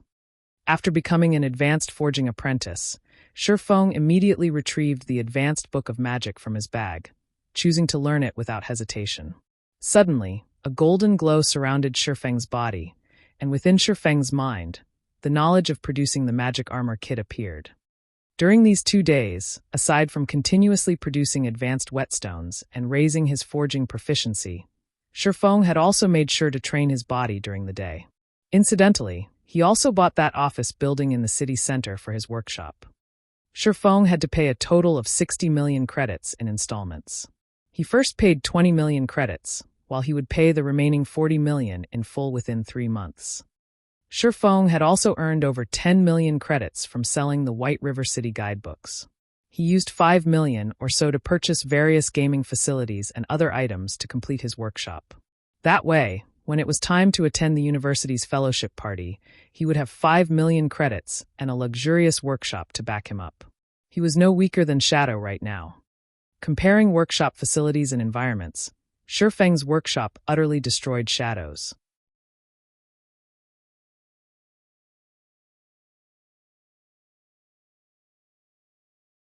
Chapter 225, Mana Armor Kit. While Shifeng had been stuck in the forging room for the past 2 days, many of the players that had just entered the city were amazed by the scene they witnessed. They never imagined that such benefits would be available in the city. Whetstones were no longer items solely monopolized by guilds. They could be purchased at the Starstreak trading firm along with the rare intermediate recovery and mana potions. Compared to other shops in White River City, the Starstreak trading firm's stock was far more thorough. Most importantly, the Starstreak trading firm was the only location that sold advanced whetstones. This item had become the Starstreak trading firm's signature item and was only sold in limited numbers every day. With such an advantage, the Starstreak trading firm instantly obtained a strong foothold in the 8 cities it occupied, suppressing the other shops. During these 2 days, players no longer visited other shops to purchase their items, as they could simply purchase everything they needed at the Starstreak trading firm. As a result, business boomed for the trading firm. Meanwhile, a huge incident also happened in White River City, and even Shifeng, who was extremely knowledgeable about God's domain, was shocked. 10 guilds had suddenly grouped, forming an entirely new single guild. This matter sent shockwaves throughout the entire White River City region. Many of the second-rate and third-rate guilds started panicking at this news. They all increased the treatment they offered to their members and continuously tried to recruit new members into their guilds. Simultaneously, they also increased their speed of annexing smaller guilds. As for the unrated guilds, they started to form alliances to resist the annexation of these second-rate and third-rate guilds for self-preservation. White River City, which originally had hundreds of guilds contending with each other for supremacy, suddenly entered a new phase where only a handful of powers contended with each other. In reality, a dozen or so unrated guilds coming together to form one large guild would not greatly affect these second-rate and third-rate guilds. The main reason this merger frightened these powerful guilds was the guild at its core. It was none other than the top-tier, third-rate guild Dark Star. Furthermore, Dark Star had a new guild leader. Lone Tyrant had suddenly become Dark Star's new guild leader, while the previous guild leader had been chased out of his own guild. Originally, Dark Star already had Lone Tyrant, who was ranked first on the ranking list. They also managed to obtain the first clear of several hard-mode team dungeons. Previously, they had even competed against the Assassins' Alliance over supremacy in White River City. However, due to lacking a powerful background, they could not grow any stronger within a short time. Now that Lone Tyrant had become the guild leader, not only had Dark Star annexed a large number of guilds, but they had also managed to recruit quite a few hidden experts. Just a short time after the merger, Dark Star had obtained the first clear of 2 hard-mode team dungeons, and one of them was even the first clear of a 20-man hard-mode team dungeon. As a result, Dark Star's fame soared once again. They were no longer beneath the Assassins' Alliance. They might have already surpassed the Assassins' Alliance. Currently, Dark Star's influence in White River City could rival that of a first-rate guild. They had become one of the tyrants of White River City. On another note, for reasons unknown, the first thing Lone Tyrant did after he unified those unrated guilds was place a bounty on Shifeng's head. Moreover, the bounty he set was rather generous. As long as someone could kill Shifeng to level 0, he would immediately reward the person responsible with 5 million credits and an elder position in Dark Star. Meanwhile, any player who killed Shifeng once could receive a reward of 200,000 credits. In a virtual reality game, such a high bounty was mind-blowing. Right now, major corporations in the real world were only offering an annual salary of 5 million credits or so when recruiting well-known top-tier experts. On the other hand, Shifeng was not even a great character from a first-rate guild. Such a high bounty on an unknown player was a first in the world of virtual reality. Even though they did not know what sort of enmity Lone Tyrant had with Shifeng, many players had expressed their sympathies for Shifeng. Meanwhile, Lone Tyrant's tyrannic actions had undeniably garnered the attention of many independent players, compelling them to join Dark Star to develop themselves further. However, from Shifeng's point of view, Lone Tyrant was simply a lunatic. He had snatched away only one first clear away from Lone Tyrant. Was there really a need to be so unforgiving? Moreover, Shifeng was really confused as to when Dark Star had become such an amazing existence. They had actually managed to annex more than 10 unrated guilds within such a short amount of time. One should know that each guild would have at least 1,000 to 2,000 members. In the case of a larger guild, there might be even 5,000 to 6,000 members. Yet, Dark Star had actually devoured and incorporated them in a single go with room to spare. Even the Assassins' Alliance did not possess a background strong enough to carry out such a feat. Although Dark Star was very powerful right now, Shifeng considered the bounty on his head no more than a joke. If Shifeng were only a normal expert, he might have trembled in fear as he could not continue mingling in White River City. However, was Shifeng a normal expert? No, he wasn't. In a situation where everyone else had yet to familiarize themselves with God's domain fully, Shifeng already had 10 years' worth of experience playing in God's domain as an expert swordsman. As of this moment, Lone Tyrant, the current first-ranked player on the ranking list, was only level 14. However, during the time Shifeng had spent cooped up inside an intermediate forging room producing advanced whetstones, he had already recovered to level 16. Shifeng was leaps ahead of Lone Tyrant regarding EXP they had. Moreover, with his current level and equipment, Shifeng had dared to face an absolute powerhouse head-on from his previous life. So, why would he possibly be afraid of Dark Star? This time, however, Shifeng could not use the same strategy he had with Martial Union within Red Leaf Town. There was nobody in White River City who dared provoke a tyrannic tiger like Dark Star. Moreover, Dark Star had too many members. Surfong would go bankrupt if he placed a bounty on all its members. Not to mention, whether it was gold coins or credits, Surfong was sorely in need of both right now. Hence, Surfong chose to ignore Dark Star and instead focus on his own matters, producing mana armor kits. Compared to normal armor kits, mana armor kits were far more powerful. Aside from providing additional defense, normal armor kits only provided a small bonus to attributes. On the other hand, mana armor kits provided a significant bonus. Moreover, mana armor kits could be equipped on both plate and cloth armor. The materials needed to produce them were also very basic. No expensive or rare materials were necessary at all. Basic mana armor kit. Materials required: 10 copper ore, 3 bronze ore, 1 basic recovery potion, or 1 basic mana regeneration potion. Can be crafted into either physical or magical basic armor kit. Bound to character after equipping. Basic physical armor kit. Defense plus 80. Strength plus 3, endurance plus 4, agility plus 3. Maximum binding limit per character. 3. Can only be bound to level 10 equipment or above. Basic magical armor kit. Defense plus 30. Intelligence plus 3, endurance plus 4, vitality plus 3. Maximum binding limit per character. 3. Can only be bound to level 10 equipment or above. Intermediate mana armor kit. Materials required: 15 iron ore, 5 fine iron ore, 1 intermediate recovery potion, or 1 intermediate mana regeneration potion. Can be crafted into either physical or magical intermediate armor kit. Bound to character after equipping. Intermediate physical armor kit. Defense plus 200. Strength plus 10, endurance plus 12, agility plus 10. Maximum binding limit per character, 3. Can only be bound to level 25 equipment or above. Intermediate magical armor kit. Defense plus 60. Intelligence plus 10, endurance plus 12, vitality plus 10. Maximum binding limit per character, 3. Can only be bound to level 25 equipment or above. Advanced mana armor kit. Materials required: 20 silver ore, 8 mithril ore, 2 advanced recovery potion, or 2 advanced mana regeneration potion. Can be crafted into either physical or magical advanced armor kit. Bound to character after equipping. Advanced physical armor kit. Defense plus 400. Strength plus 30, endurance plus 40, agility plus 30. Maximum binding limit per character, 3.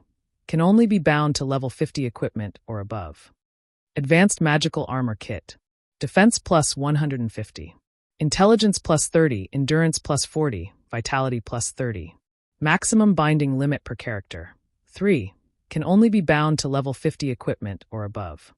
As long as a player bound 3 mana armor kits to their equipment, they would have the equivalent of an additional piece of precious equipment. Whether in a normal battle or dungeon raid, the mana armor kits would provide an immense improvement to a player. Who could resist such an enticing item?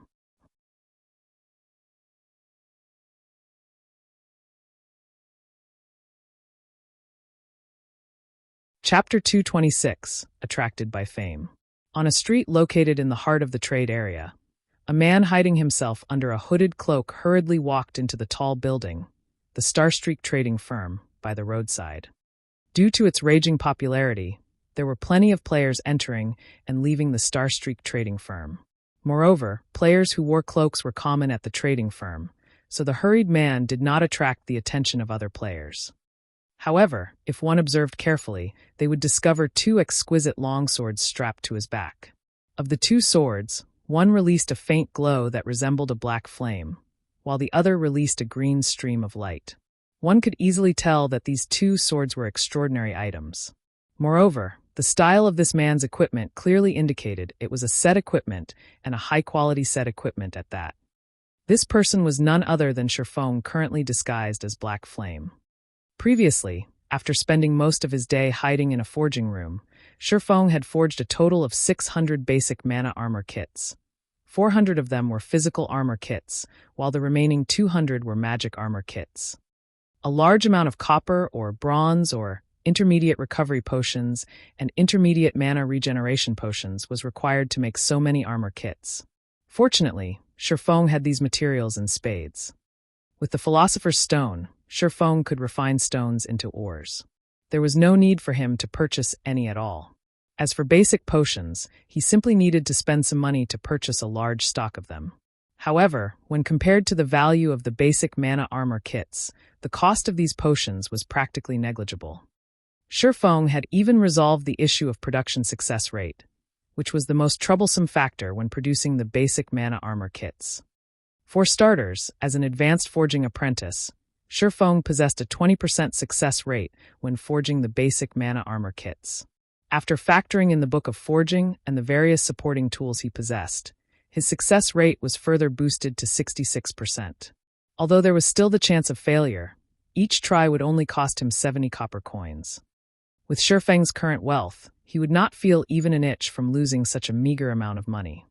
After arriving at the third floor of the Starstreak trading firm, Shifeng quickly discovered a long line of people in the hallway. These people were currently queued up outside an office. A majority of these people consisted of NPCs, while the minority were players. Hey, do you know what first come, first served means? You mannerless brute. You actually dare break the rules that Lady Anna has set. Bro, you sure have guts, huh? Aren't you afraid of Goddess Anna kicking you out? Regardless if it were the NPCs or players queued up in the hallway, all of them sent fierce glares at Shifeng. However, their anger did not stem from their hatred of meeting Shifeng for the first time.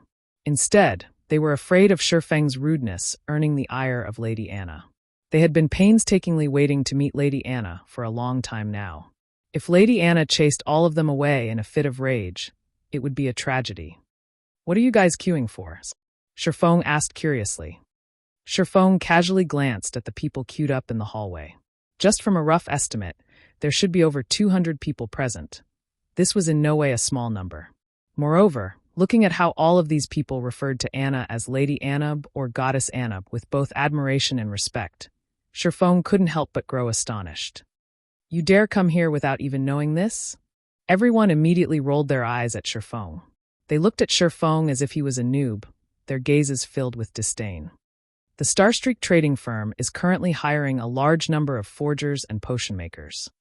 If we're chosen and can work for Starstreak, we will enjoy a private workshop all to ourselves. Moreover, the trading firm will provide us with an endless supply of materials. If we perform well, the trading firm will even reward us with our very own private research room and provide us with all the materials we need to carry out our research. In other words, as long as we can become a forger or potion maker of Starstreak trading firm, both money and fame will be available for our picking. Speaking up to this point, everyone couldn't help but sigh incessantly. They felt great envy towards those who had already become forgers and potion makers of the Starstreak trading firm. However, when a female player suddenly walked out from the office with a disappointed look on her face, everyone's mood immediately dampened. Due to Starstreak growing more and more famous, the number of NPCs and players who wished to join the trading firm had also grown explosively.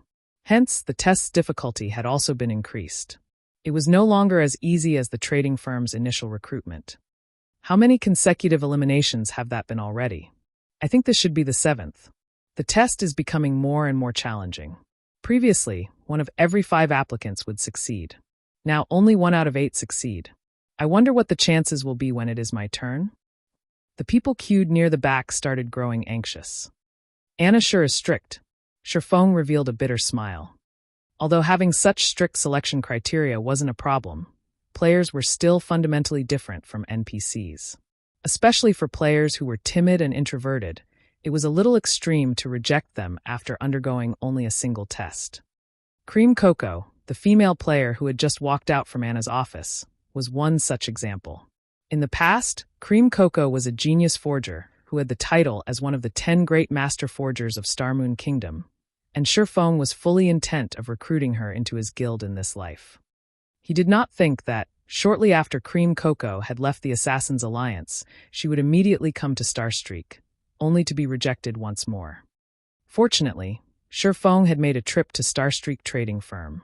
Otherwise, he would similarly be shedding tears of regret with Cruel Sword. Another failure. Where am I supposed to head to now? At this moment, Cream Coco wore a dejected expression. Previously, she had been chased out of the Assassin's Alliance due to her production success rate being overly low. Now, Starstreak trading firm had also rejected her. After these consecutive failures, she no longer knew where she should head. Am I really not cut out for forging? Maybe I should go adventuring and fight like the other players. However, I am a sports idiot. How am I supposed to fight like the others? Hello. Are you here to apply for a job at Starstreak trading firm? Shifeng asked, blocking Cream Coco's path. MHM, Cream Coco nodded as she glanced at Shifeng. Currently, she did not have the mood at all to pay any attention to a stranger. Are you interested in taking another test? Shifeng asked with a smile. Shock flashed in Cream Coco's eyes. Immediately, she lifted her head and focused on Shifeng. For a moment, she had even thought that Shifeng was one of Starstreak's personnel. However, when she failed to find the Starstreak trading firm's emblem on Shifeng's clothing, she couldn't help but feel disappointed. Haha, who do you think you are? Starstreak's president? Can you let someone who has already been rejected take the test again? If you wish to pretend, at least think of the time and place. Look at where you are at right now. At the very least, you should get a Starstreak emblem before putting up your act. A tall and beautiful cleric sneered as she sent a disdainful gaze at Shifeng. However, Shifeng did not get angry at this girl's provocation. Instead, he used observing eyes on this tall beauty. Melancholic smile. Level 10. Cleric. Seeing this name, Shifeng was shocked. Although not as famous as Cream Coco Melancholic Smile, the tall beauty of a cleric before him, was also one of Starmoon Kingdom's future master forgers. Shifeng truly did not think that the Starstreak trading firm could be so attractive as to lure two future master forgers. My bad, I forgot to introduce myself. I am. Just as Shifeng was about to introduce himself, Anna suddenly walked out from the office as she called for the next batch of interviewees. However, the moment her eyes spotted Shifeng, she hurriedly walked over to Shifeng in a panic. Meanwhile, everyone else revealed ridiculing smiles as they watched Shifeng. They fully intended to enjoy the show that was about to play out. You've humiliated yourself big time now. Shifeng actually dared pretend to be Starstreak trading firm personnel. Now that he had been caught in the act, he would definitely be shown the way out.